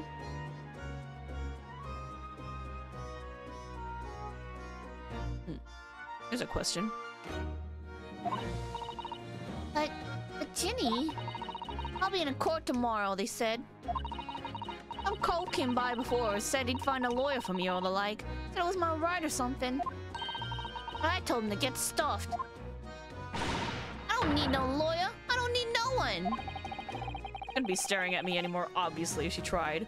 You want me to defend you, right? Because I will. We will do that for you, because you clearly could not have acted alone anyway, so, I mean, there's definitely other people that they need to be catching, because otherwise who would have shot Mr. Shome? So, you know, there's that. That's something we can lean in on. Anyway. We're pretty sure that you didn't shoot Windabank, although it is weird that you had a gun in your hand, so we need more info on that. Want to talk about this before the case? Before the trial? That'd be really nice. Okay. Why are you being like this, Jenny? Nothing to look at. Look at my thing! Did you ever look at, Strange? Where's my armband gone? What's the problem? Something wrong? Don't suppose... Looking for this? Yes, but how? And when? And how again? I've got a talent for it, haven't I? Diving. It's bordering on black magic. And it makes what I was about to say about my armband seem a little dull. So, what do you want to tell me about it then? Want me to represent you? Legal representation. I don't understand, Gina. Why did you send the public defender away? You wanted me to sign some papers, representing papers or something like that.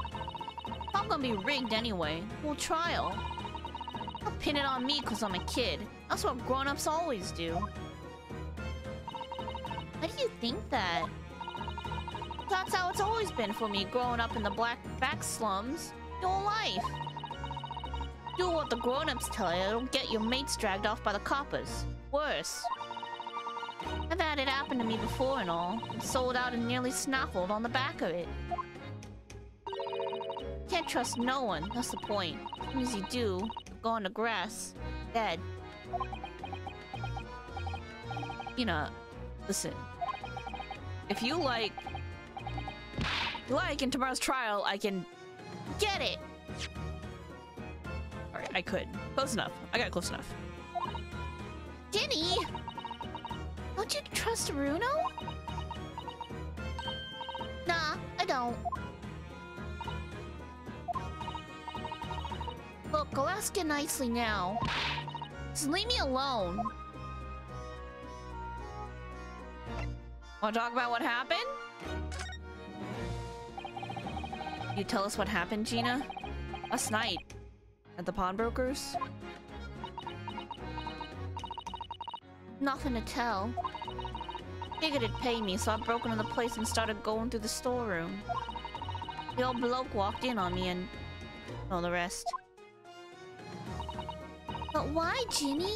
Why would you do that? Ain't it obvious? The place is full of stuff I could sell for a shilling or two.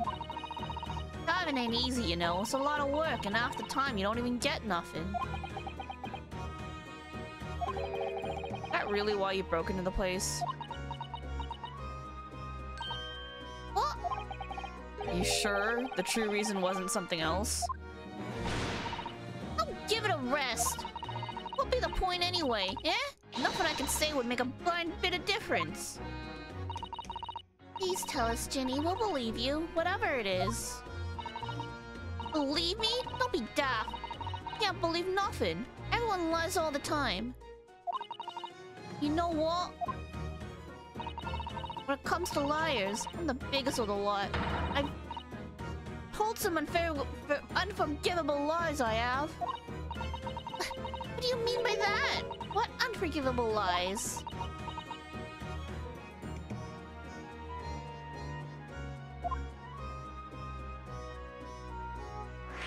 What unforgivable lies? Tell us more! What did you mean before, Gina, when you said you were the biggest liar of the lot? Why don't you tell us what these unforgivable lies you've told are? Maybe we can help.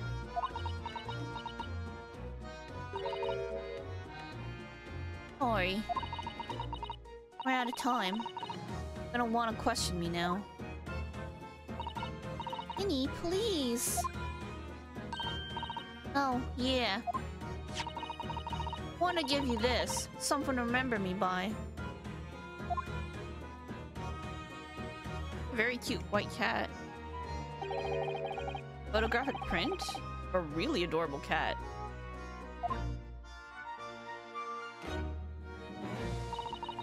Found it in one of the pockets of this coat. No point in me having it.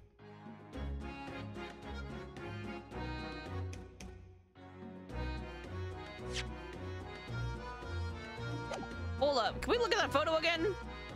It's from McGilden's coat and there was something else important in there. I wonder what a little photograph like this was doing in the pocket of that overcoat. Yes, me too. Can we look at it again? Anyway, don't bother coming again. Bye. Ginny. White cat photograph has been added. Photograph depicting a sweet little white cat obtained from Gina while interviewing her in her prison cell.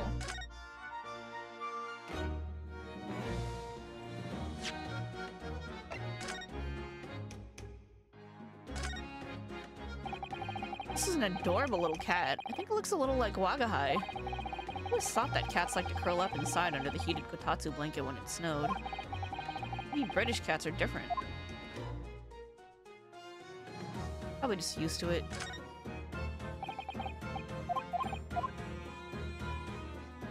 Can I turn this? Oh, I can. Okay. Oh!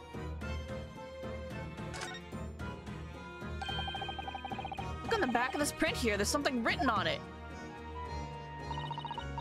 18th of February, 9 o'clock p.m. Article deposited. One small box. Loan amount paid 10 shillings. Redemption deadline 13th of April, 9 p.m.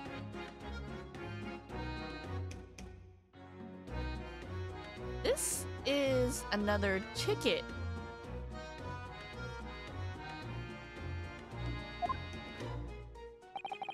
So this photographic print is a redemption ticket? 18th of February, that could be significant. Just 2 days before the murder on the omnibus, wasn't it? Small box. That doesn't tell us much about it, does it? You know, if Mr. McGill had still had the ticket, then presumably he'd never redeemed the article. You think the box might still be present somewhere in the shop? Yes. Ah, yes! if it's something Mr. McGill deposited, we need to investigate. Redemption ticket issued from the pawnbroker owned by the victim, Mr. Windibank, in the form of some handwritten notes on the back of a photograph. Well, now we got a reason to go back to the pawnbrokery. Guess we'll go there. Hopefully they're done with their investigation.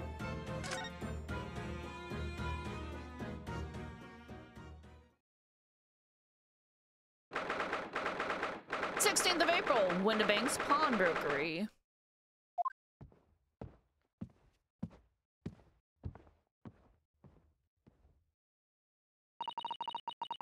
Where it happened then?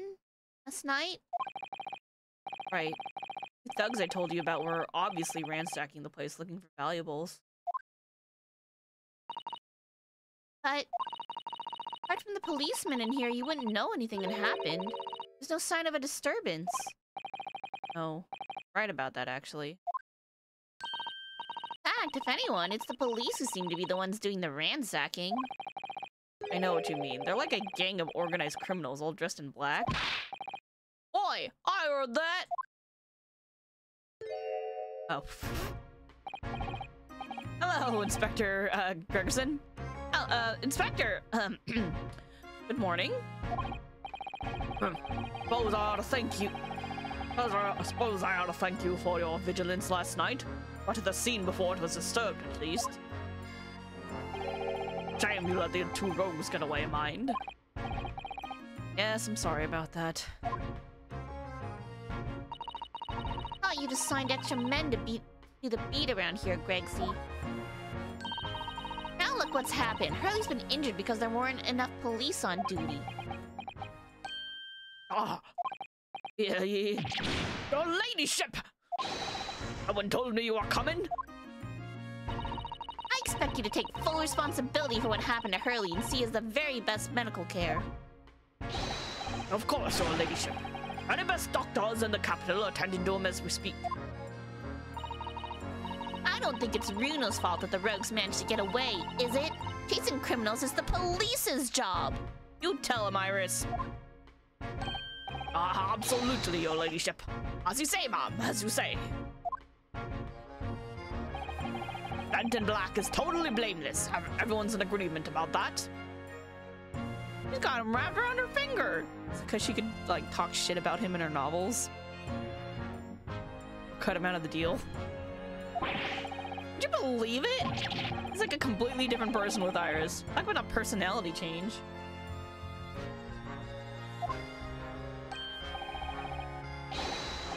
Oh, where are my manners? Are you thirsty, your ladyship? Perhaps you would like some juice? Nice, refreshing fruit juice?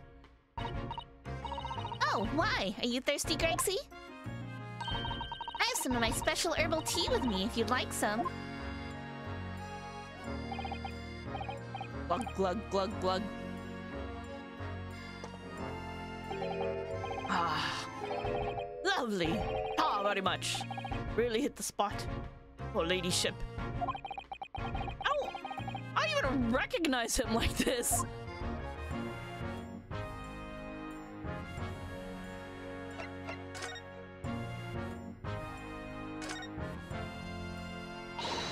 All right then, let's see what we can uncover. Oi, what do you think you're doing, Sunshine? You can't touch anything in here. Oh, we were hoping to investigate. A crime scene, for Pete's sake. No touching. What's the problem, Gregsy? Runo's a lawyer, you know that.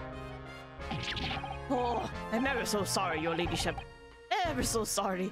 Rules and regulations are a thorn in my side. Of course, if Mr. Naruhodo was been properly appointed by the accused, that'd be another matter. The accused? Could show me some representation papers, I'd be only too happy to let you nose around. Hear that, Runo? We need Ginny to sign some representation papers. Looks like presenting the detective here with the correct paperwork is the only way. Talk to the Bobbies. Police are scouring every inch of this place by the look of it. Instructions from the yard. Instructions from the yard are to examine every article in the shop and every ledger in the book of accounts. Every article? But that's a ridiculous amount of work, surely. Been hard at it ever since the shop was declared a crime scene in the early hours. We're sifting through it talking's hard now. We're sifting through it all in shifts at least, but still, we're working through the night, that's for sure. And even then, we'll barely have scratched the surface. Crime in a pawnbroker's? Must be every policeman's worst nightmare. Every cop's worst nightmare, you know? Crime in a pawnbroker's. Yup, confirmed.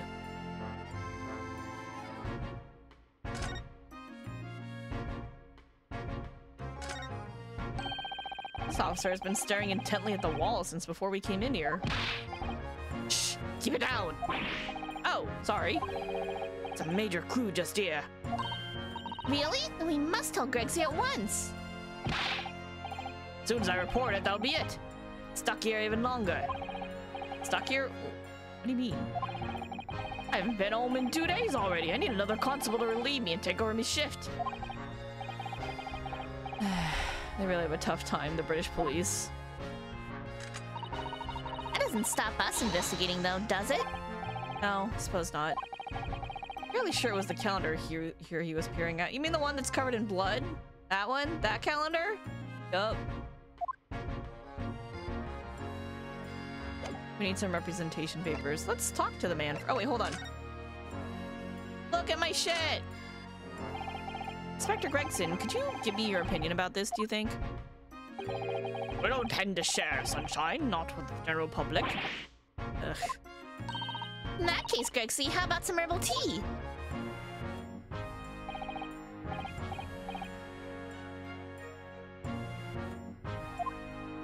Lugging sounds. Tea drinking sounds. Ah, lovely. Ah, very much. That really hit the spot. Old ladyship. She just make like the best tea ever.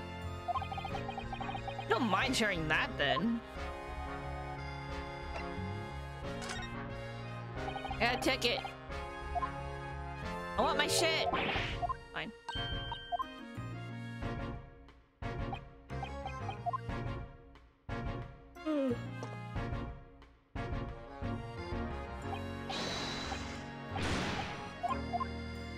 Alright, let's talk to Gregsy.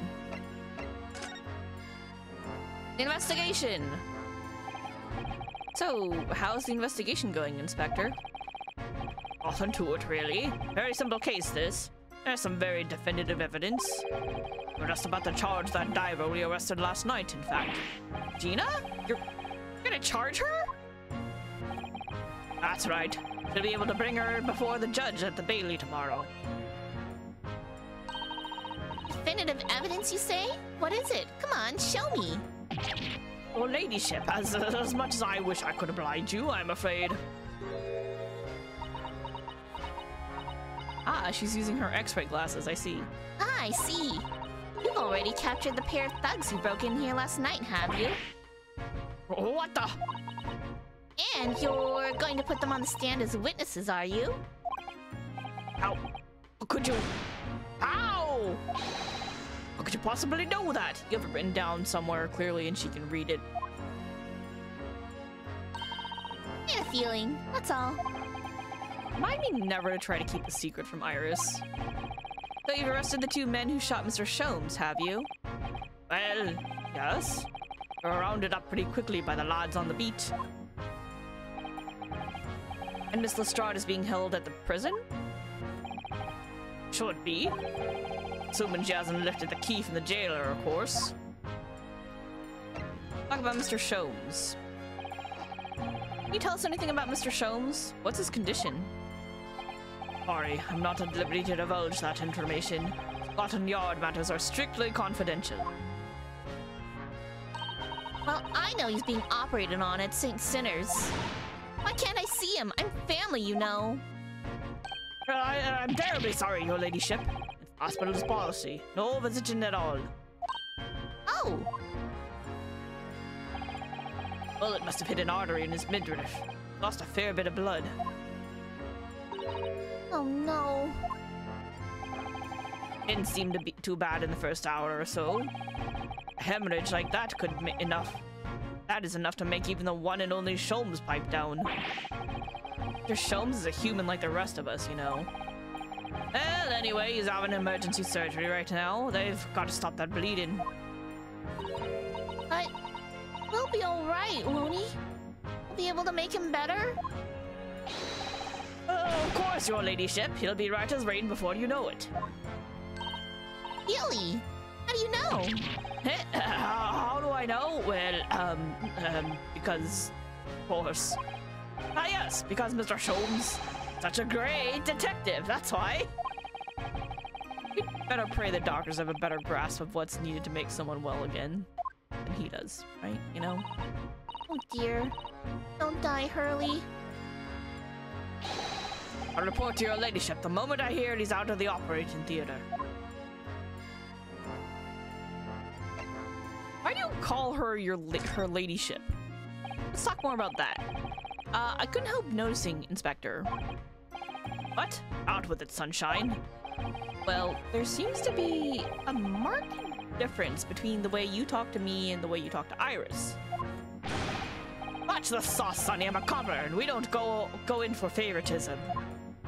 But he's right, you do treat us differently. Cause of those adventures of Herlock Sholmes stories, that's why. Oh. Crop up in them, don't I, Inspector Tobias Gregson? Oh, well, yes, because you're an acquaintance of Hurley's. What'd you write about the Inspector, Iris? I don't remember, really. One of Sholmes's lines. Gregson is the smartest of Scotland Yarders, is how he put it. Oh, did I write that? Well, I guess she doesn't remember. You know what that one line did for me, eh? Ready next month, my pay doubled! Doubled, I tell you! She's the reason why he gets treated so well, so he's like very grateful. Oh, that's amazing! All because everyone at the yard reads them. They read all the Herlock Sholmes stories. They even set up a fan club for me. Of course, that explains everything.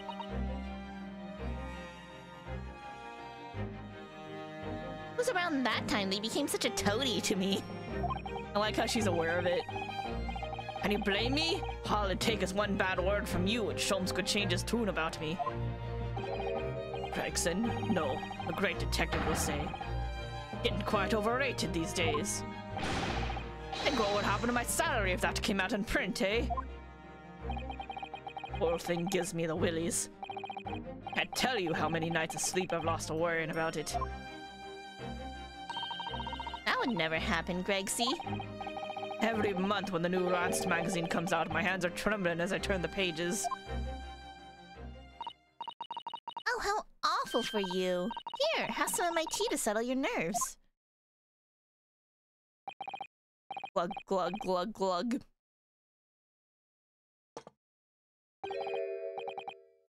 Ah, lovely. Oh, very much. I'd relay at the spot. Oh, ladyship. Be total. Oh, yeah. There's something I was supposed to talk to you about, actually, Mr. Naruhodo. Yes, what is it? Got an important message for you. Clean forgot about it until now. Important message? Wonder what it could be. Just tell me the damn message! You gonna tell me what this important message is then, Inspector? Yeah, it's about that young lady who's normally by your side. Your assistant. Do I need to go meet her at the law office, judicial office place thing? Here's Susie. Is she alright? She's at the station, isn't she? Being questioned, I believe? Oh wait, but yeah, but she's supposed to go to the judicial branch after, I imagine. Nope, not anymore. She had to head off. Head off? Where? Lord Strongheart's office, of course. He summoned her. Yeah, I'm aware of that. Ah, yes, of course. Forgotten about that. No, we didn't. You forgot about it. I didn't forget. Put words in my mouth. One of the whipstocks. Whipstocks? Oh my gosh, what is this? What is this math? Alright. That's Momo and Chiriko and Midna. They ate. You fed them. Okay, cool. They ate and they're happy. Got it. I understand. Thank you. One of the whipstocks took her there in the yard carriage after we'd finished questioning her. She asked us to tell you she didn't have the fare for the return journey to go and meet her there. Got a nerve using Scotland Yard as bloomin' messaging service. I see. Well, thank you for passing that on, Inspector. Man makes me want some really good chips. Why did Susie have to go see Lord Chief Justice? She didn't tell me. But I'd better head over to the Lord Chief Justice's office to fetch her straight away. Alright, guess we're going there next. New location. Lord Chief Justice's office. The office of the Lord Chief Justice Strongheart in Britain's great capital city, London. Its grand stone architecture is the echoey tick of the vast cogwheels. Sorry. Its grand stone architecture and the echoey tick of the vast cogwheels lend it an air of authority. Weird, but okay. Susie's waiting for me. Need to go and meet her.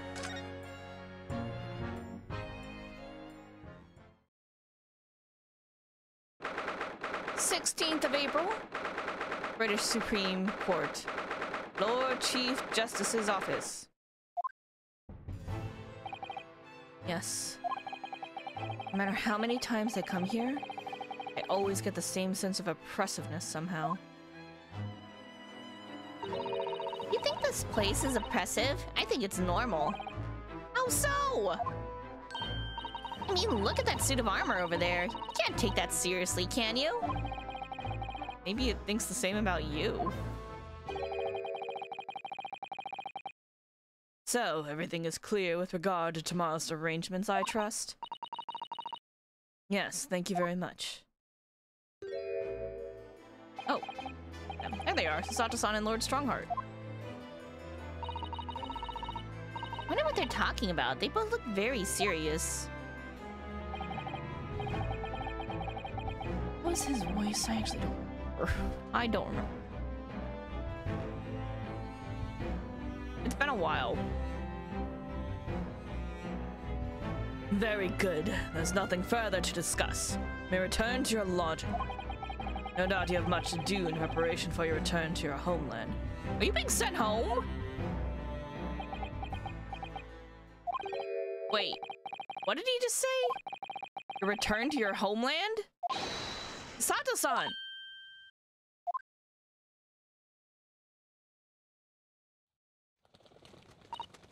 Oh, Sir Naruhodo. What was that all about?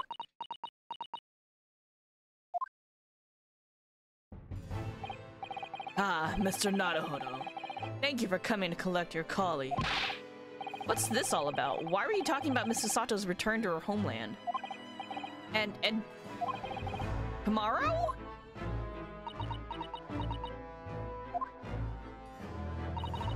Tomorrow? What about Ginny's trial? I mean, she's been formally charged now. Yeah.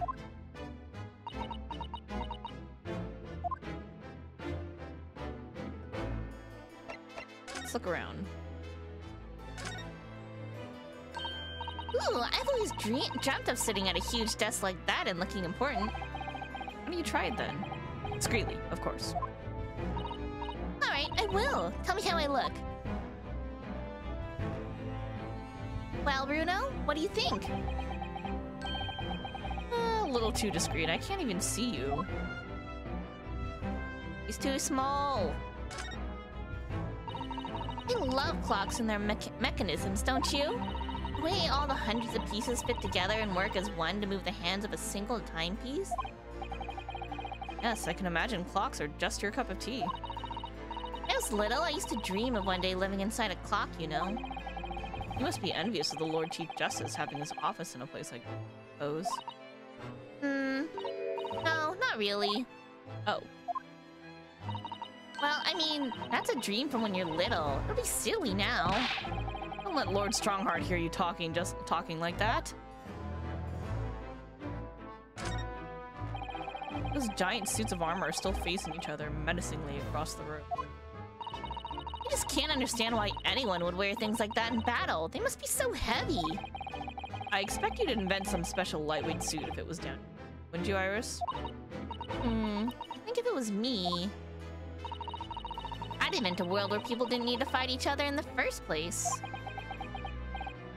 Good answer. Iris, you're a champion. Well, what do you think? That was a model answer, wasn't it? He's 10, Yunosuke. 10. He's leading you around by the nose.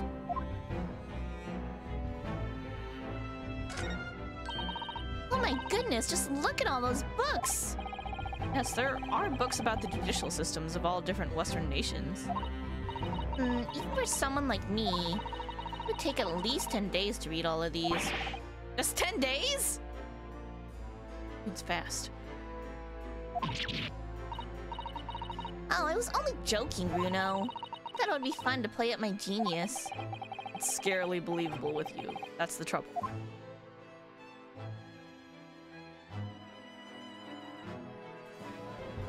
Got me. Certainly got me.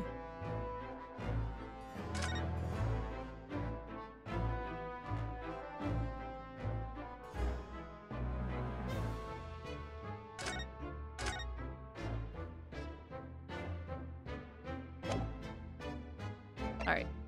So, you wanna talk about some shit? Why are you going home? Sasato, what's all this about? Oh, please don't concern yourself, Mr. Naruhodo. It's only me going back to Japan. Your life here can continue just as it has. That's not what I asked. What happened? Why are you leaving? My father fallen ill. Oh no! Professor Mikotoba?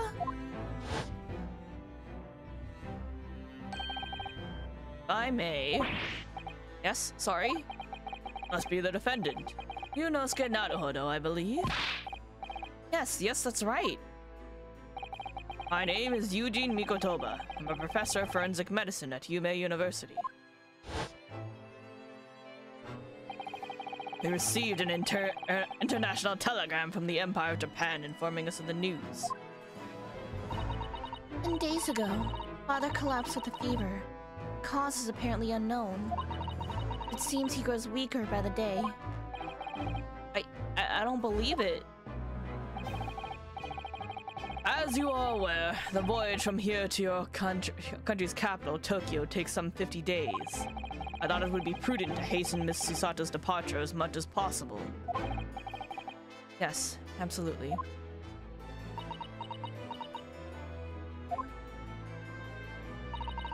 I will leave London first thing tomorrow morning. Can't believe this is happening. Can we talk about the trial then? Before you leave? Regina has been charged? You'll have to appear in court? Yes, she was formally charged a few hours ago. The date of her trial has already been set for tomorrow. No, not even 24 hours later? Gina! Ah, the Lestrade girl and the murderer of the Baker Street pawnbroker. Yes. An all too conspicuous case. Pickpocket was clearly disturbed mid-robbery and shot the man in a panic. No, the yard is overstretched as it is, without wasting time on these open and shut cases. It's not wasting time. Ginny would never do something like that. Mr. Naruhodo? Oh, yes? Lord Strongheart? In defense of your fine services to date, shall overlook this young girl's insolence. But I have no recollection of admitting a child into my office. Leave. Now. She doesn't know who she is. Of course, Lord Strongheart. Criminals will tell the most palpable lies in order to evade justice. The police can ill afford the time it takes to unravel all their untruths. Meanwhile, more crimes are perpetrated. We have far more serious matters with which to contend. Serious matters? Didn't Gregson mention something like that yesterday? Yes, Inspector Gregson made a similar remark yesterday. It's no concern of yours, though I'm sure I need not remind you of that.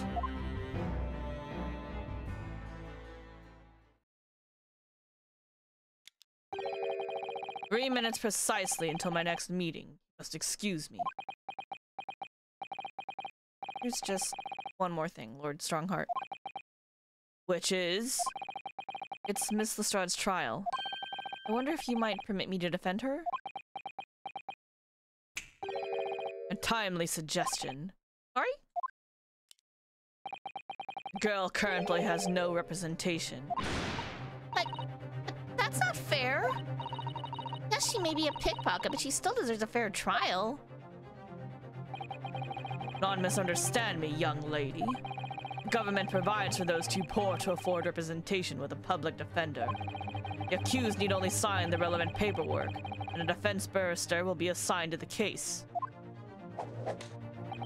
However, the young girl in question has refused that right.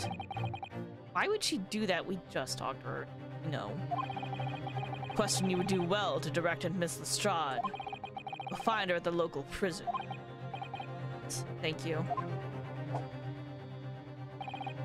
Now then, it's time I was leaving. Good day to you. What a day. Nina charged with murder, Sato-san about to leave.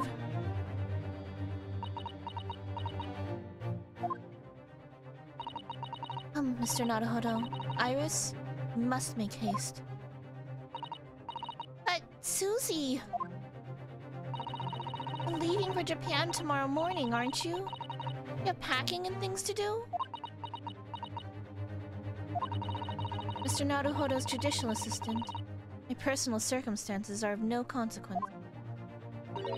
My sole purpose remains to help you in whatever way I can.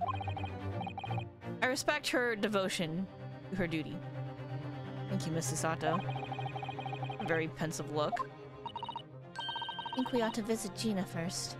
I was thinking that already, so that's fine. I'm thinking, oh god damn it, I just watched the camera crash. Okay, we'll fix this. Hello, camera, please.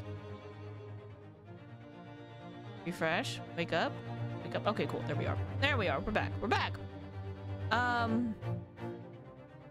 What I'm thinking is we go see Gina, we get her to sign the paperwork, which will let us investigate the pawnbrokery, and then while we're investigating Gregson, we'll be like, hey, look, Holmes is fine and out of operation. You can go visit him now, and then that'll be how we get to talk to him. Most likely. That's what I think is gonna happen. In any case, I should like to wish her well before I leave.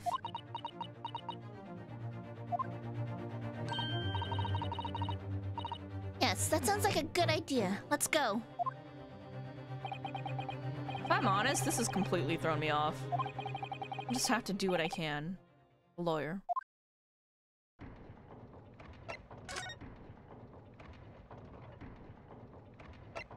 To the prison! Jenny must be feeling very lonely, I imagine.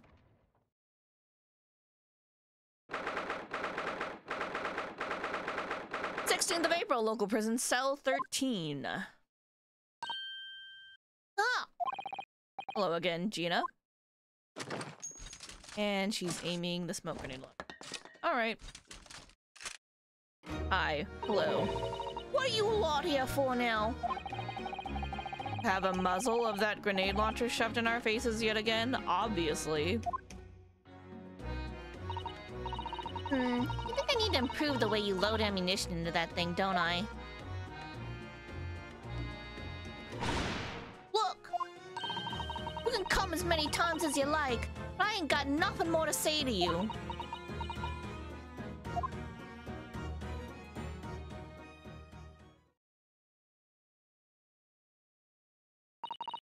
Nina, I wonder if you might hear me out. There's something I'd like to say. What? I'm sorry to say, but I must reluctantly bid you farewell. Eh? Farewell? Tomorrow, let's begin my journey back home to Japan. Here we may never meet again. Oh, right. I had the pleasure of meeting so many lovely people here in London. I have so many wonderful memories. And yet, as things stand now, it will be a glum parting indeed. For Iris is so miserable. Susie. Well, that ain't my business. Both Iris and Mr. Naruhodo believe you to be innocent, Gina. They've put their faith in you. But somehow, you can't find it in your heart to put your faith in them. Yeah, that's right, I can't. What of it? It grieves me greatly to have to say goodbye to my friends when they are so clearly unhappy. Because of you. Well, it's my fault? Nope. That's what she's saying. Yes. So I have one final request, Gina, before our paths never cross again. Right here and now, I want you to show both of them that you don't deserve the faith they've invested in you. Eh? Only by doing that will you truly be as alone as you claim to be. Damn, she's playing mind games with this girl. What are you talking about? What do you expect me to do, eh? You've told us that everyone lies. So prove it by admitting one of your own untruths. What about what you said before, Ginny? Said something about unforgivable lies. You must tell Mr. Naruhodo and Iris the truth now. This is my last request before I leave. My last request as a judicial assistant. No, I can't. Whatever these lies are, they're obviously weighing very heavily on Gina's mind. Gina, I could be wrong, but... is it something to do with what happened 2 months ago? Something about that trial? Ooh, did you lie in court?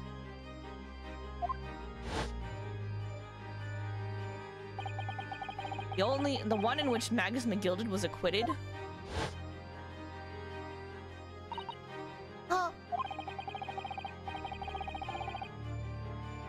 The case of that mysterious murder that took place inside the omnibus? You were called as a witness by the prosecution. Is that what this is about? Yeah, you're right. 'Cause that trial? I lied. I lied like you wouldn't believe. Will you tell us about it now?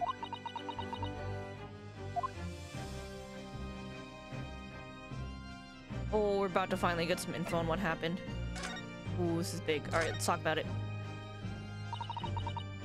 Like you said, it all happened 2 months ago.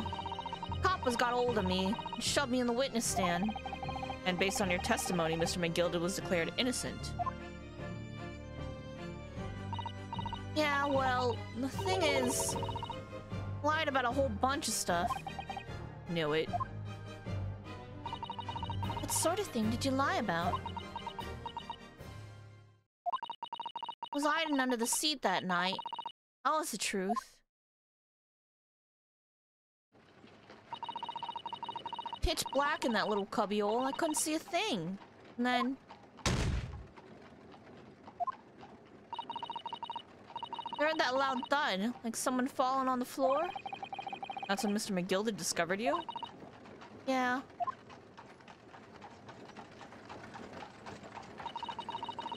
Pulled me out from under the seat and sat me next to the dead man. There weren't much light to see by, but when I looked at my hands, I had the co's blood all over him. Oh.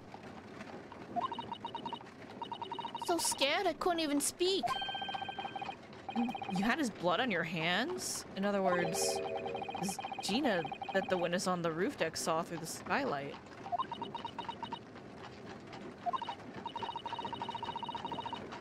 And Mr. McGilded started asking you questions, I suppose. who you were and why you were hiding under the seat? Yeah, I did. Only not all. What do you mean? I mean, he threatened me. Threaten you how? Made me swear about what I'd seen and what I'd heard. About what he was gonna do after the goat was found dead. Made me swear I wouldn't tell no one about any of it. If I did that, he said he'd let me scupper before the coppers showed up.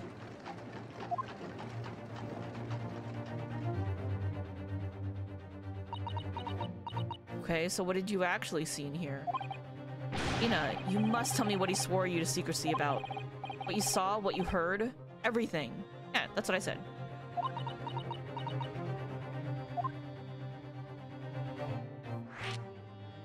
Okay, let's start with what you saw. You said Mr. McGilded made you swear not to tell anybody what you saw. But you were in the pitch black compartment under the seat the whole time, weren't you? Yes, with Mr. McGilded sitting above your head, if I remember correctly. Yeah, that's true, but... It was when I heard the thought of the cove hitting the floor, I let out a little scream, see? Couldn't help it. McGilded heard that and dragged me out by the arm, and that's when I saw it. On the floor next to the old geezer where I'd been stabbed. The disc all bright and shiny. Disc? You mean... Yeah, that's it. One what the deed took off me at the window banks. The music box disc was there on the floor of the omnibus? Not for long. McGilded spotted it straight away. Picked it up smartish and stuffed it in inside his pocket. That disc? The omnibus 2 months ago at the scene of the Mr. Mason's murder. It must have belonged to Mr. Mason. But what was on it? Bogtrotter told me. Weren't to mutter a word of it to no one. Hey, what did you hear? It was so dark under that seat in the cab. I was straining my ears the whole time. For a while, I heard the door and the footsteps inside the cabin. Presumably that was McGilded getting on board. Nah, not only him. Oh. I could definitely make out the footsteps of two people. In that case, it would seem likely that it was Mr. McGilded and the victim. Mr. Thrice-fired Mason. His testimony during the trial, Mr. McGilded claimed he slept during the carriage ride. But whenever I'm in a carriage, I'm taken with a fierce tiredness. I always succumb to it.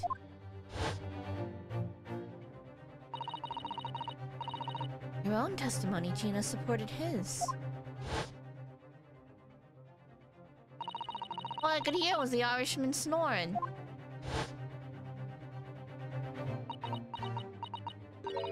Yeah, that wasn't exactly true.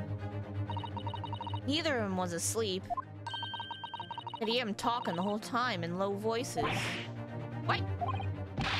What were they talking about? I mean, clearly, I knew this was coming. Like when she said she was lying about something and stuff she heard, I'm like, oh, yeah, I mean, they were definitely not sleeping.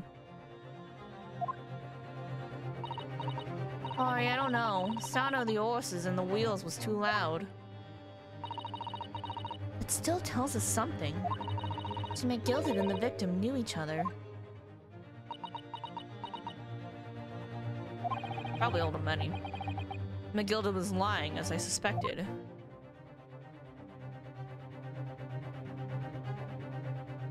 Alright, what happened afterwards? Knew it weren't gonna take long before someone raised the alarm and the bloke had been killed. Yes, you were quite right. The other passengers on the roof deck noticed him very quickly. When the cab came to a stop, McGilded told me to hide back under the seat again. Climbed in and waited. Two cows from up top ran off to get the coppers. Yes, Mr. Fairplay and Mr. First. Right, and after they'd gone, McGilded asked the driver to do him a favor. Favor? No, then, fella, what I need you to do is take this coat of mine and deposit it with a nearby pawnbroker. And for your troubles, let's see now. I'll give you 10 guineas.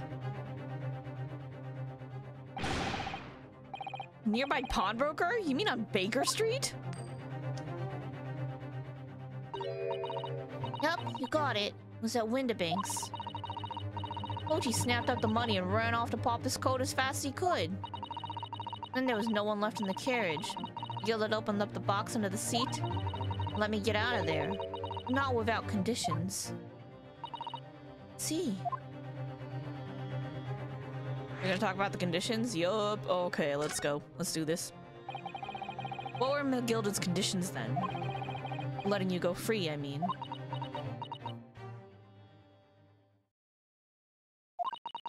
Not telling a soul. Not for anything. But what I saw, what I heard. And something else as well. There's more? Yeah. This is the most important thing, he said.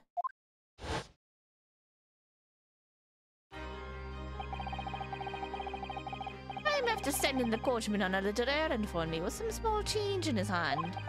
Now then, did you hear what I asked of him? Have you seen anything at all? At all? Asked him to pop your weasel, right? Why, the fiend's taking me overcoat to deposit with a pawnbroker's thereabouts. I want you, lass, to take the redemption ticket for it. You understand? What? You want me to have the ticket? That's right, and I'll come fetch it from you later. Sometime within the next 2 months. Try to hang on to it till then. Is that clear? Whatever you do, don't lose it. Alright then.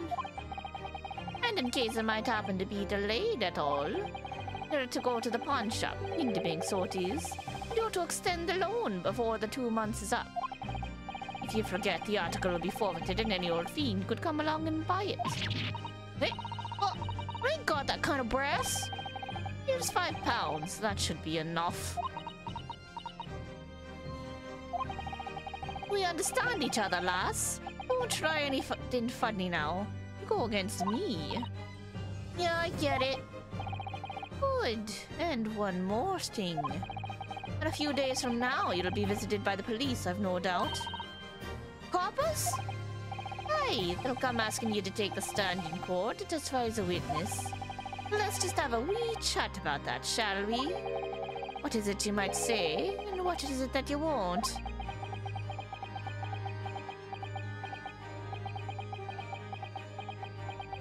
Then they talk. That's how it happened. After he'd gone over it all, I piked it. Got as far away from there as I could. Hid the pawnbroker's ticket in some bushes near the scene. I went to fetch it the next day once it got dark. The Gilded planned it and coerced Gina into giving false testimony. So he probably did let him go free. But then he got burned in hell, so. Hey, you're ready to string me up, eh? I lied in that big old courtroom. Pulled some corkers. Thing is, he said he would make it so we couldn't live in the East End no more. That's what he threatened me with. What a wicked man! Knew everything what went on in back of slums. Knew we had no one to look after us, and we was all just looking out for each other, getting by together. What do you mean? Mr. McGilded would have. A heartbeat. Could have had the lot of us chased out of there if he'd wanted. And then where could we have gone, eh? Nowhere, that's where. So, didn't have no choice. Thank you, Gina, for telling us everything. What? For it now, eh? Go on, admit it. You must be livid. Well, make amends by doing me a simple favor. Favor? What? Find the representation papers file. Eh? If you don't actually want me to represent you in court, you can rip it up later. But we need that paperwork or we can't investigate. Police won't let us. Investigate what?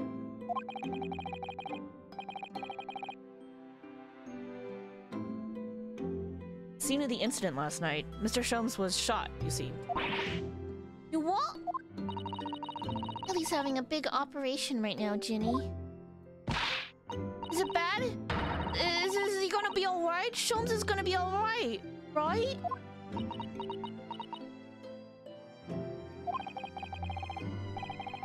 That's why I want to investigate, for Mr. Sholmes' sake as much as anything. Right. What you're saying is, if I sign that bit of paper, everyone's happy? Is that it? Something like that. Mrs. Sato? Yes, of course. I have the representation papers here.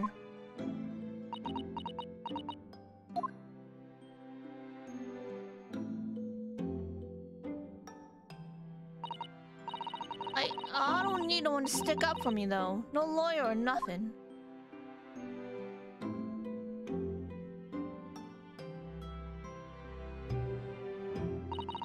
My Ginny, she's so lonely. Gina's representation papers. The paperwork signed by Gina to put me in charge of her defense. Showing this to Scotland Yard detectives gains us access to the crime scene. Well, at least this should mean we can investigate the scene at Windibanks now. A very sad story today. Yes, and perhaps we can come back to visit Ginny when we're done there?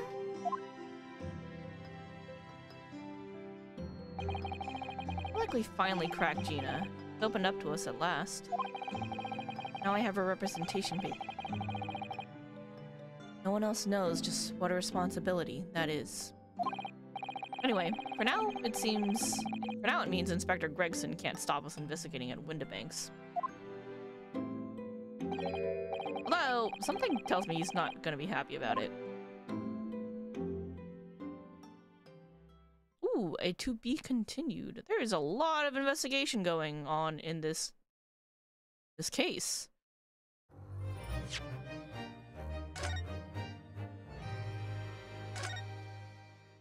We're going on part 4 of investigation, but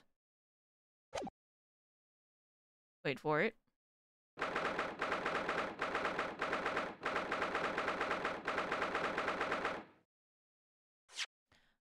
But that is where we are going to call it here for the evening. And 2.5 hours. That's long enough. I'm getting tired. So we'll continue this next week on the 17th. That's the plan. So we'll pick this up next week. We will do more investigating, apparently. And maybe we'll start the court case too. We'll see, because interesting that we went like an hour and then an hour and a half. Like the first day where it was a full 3 hour thing. The entire investigation was so long.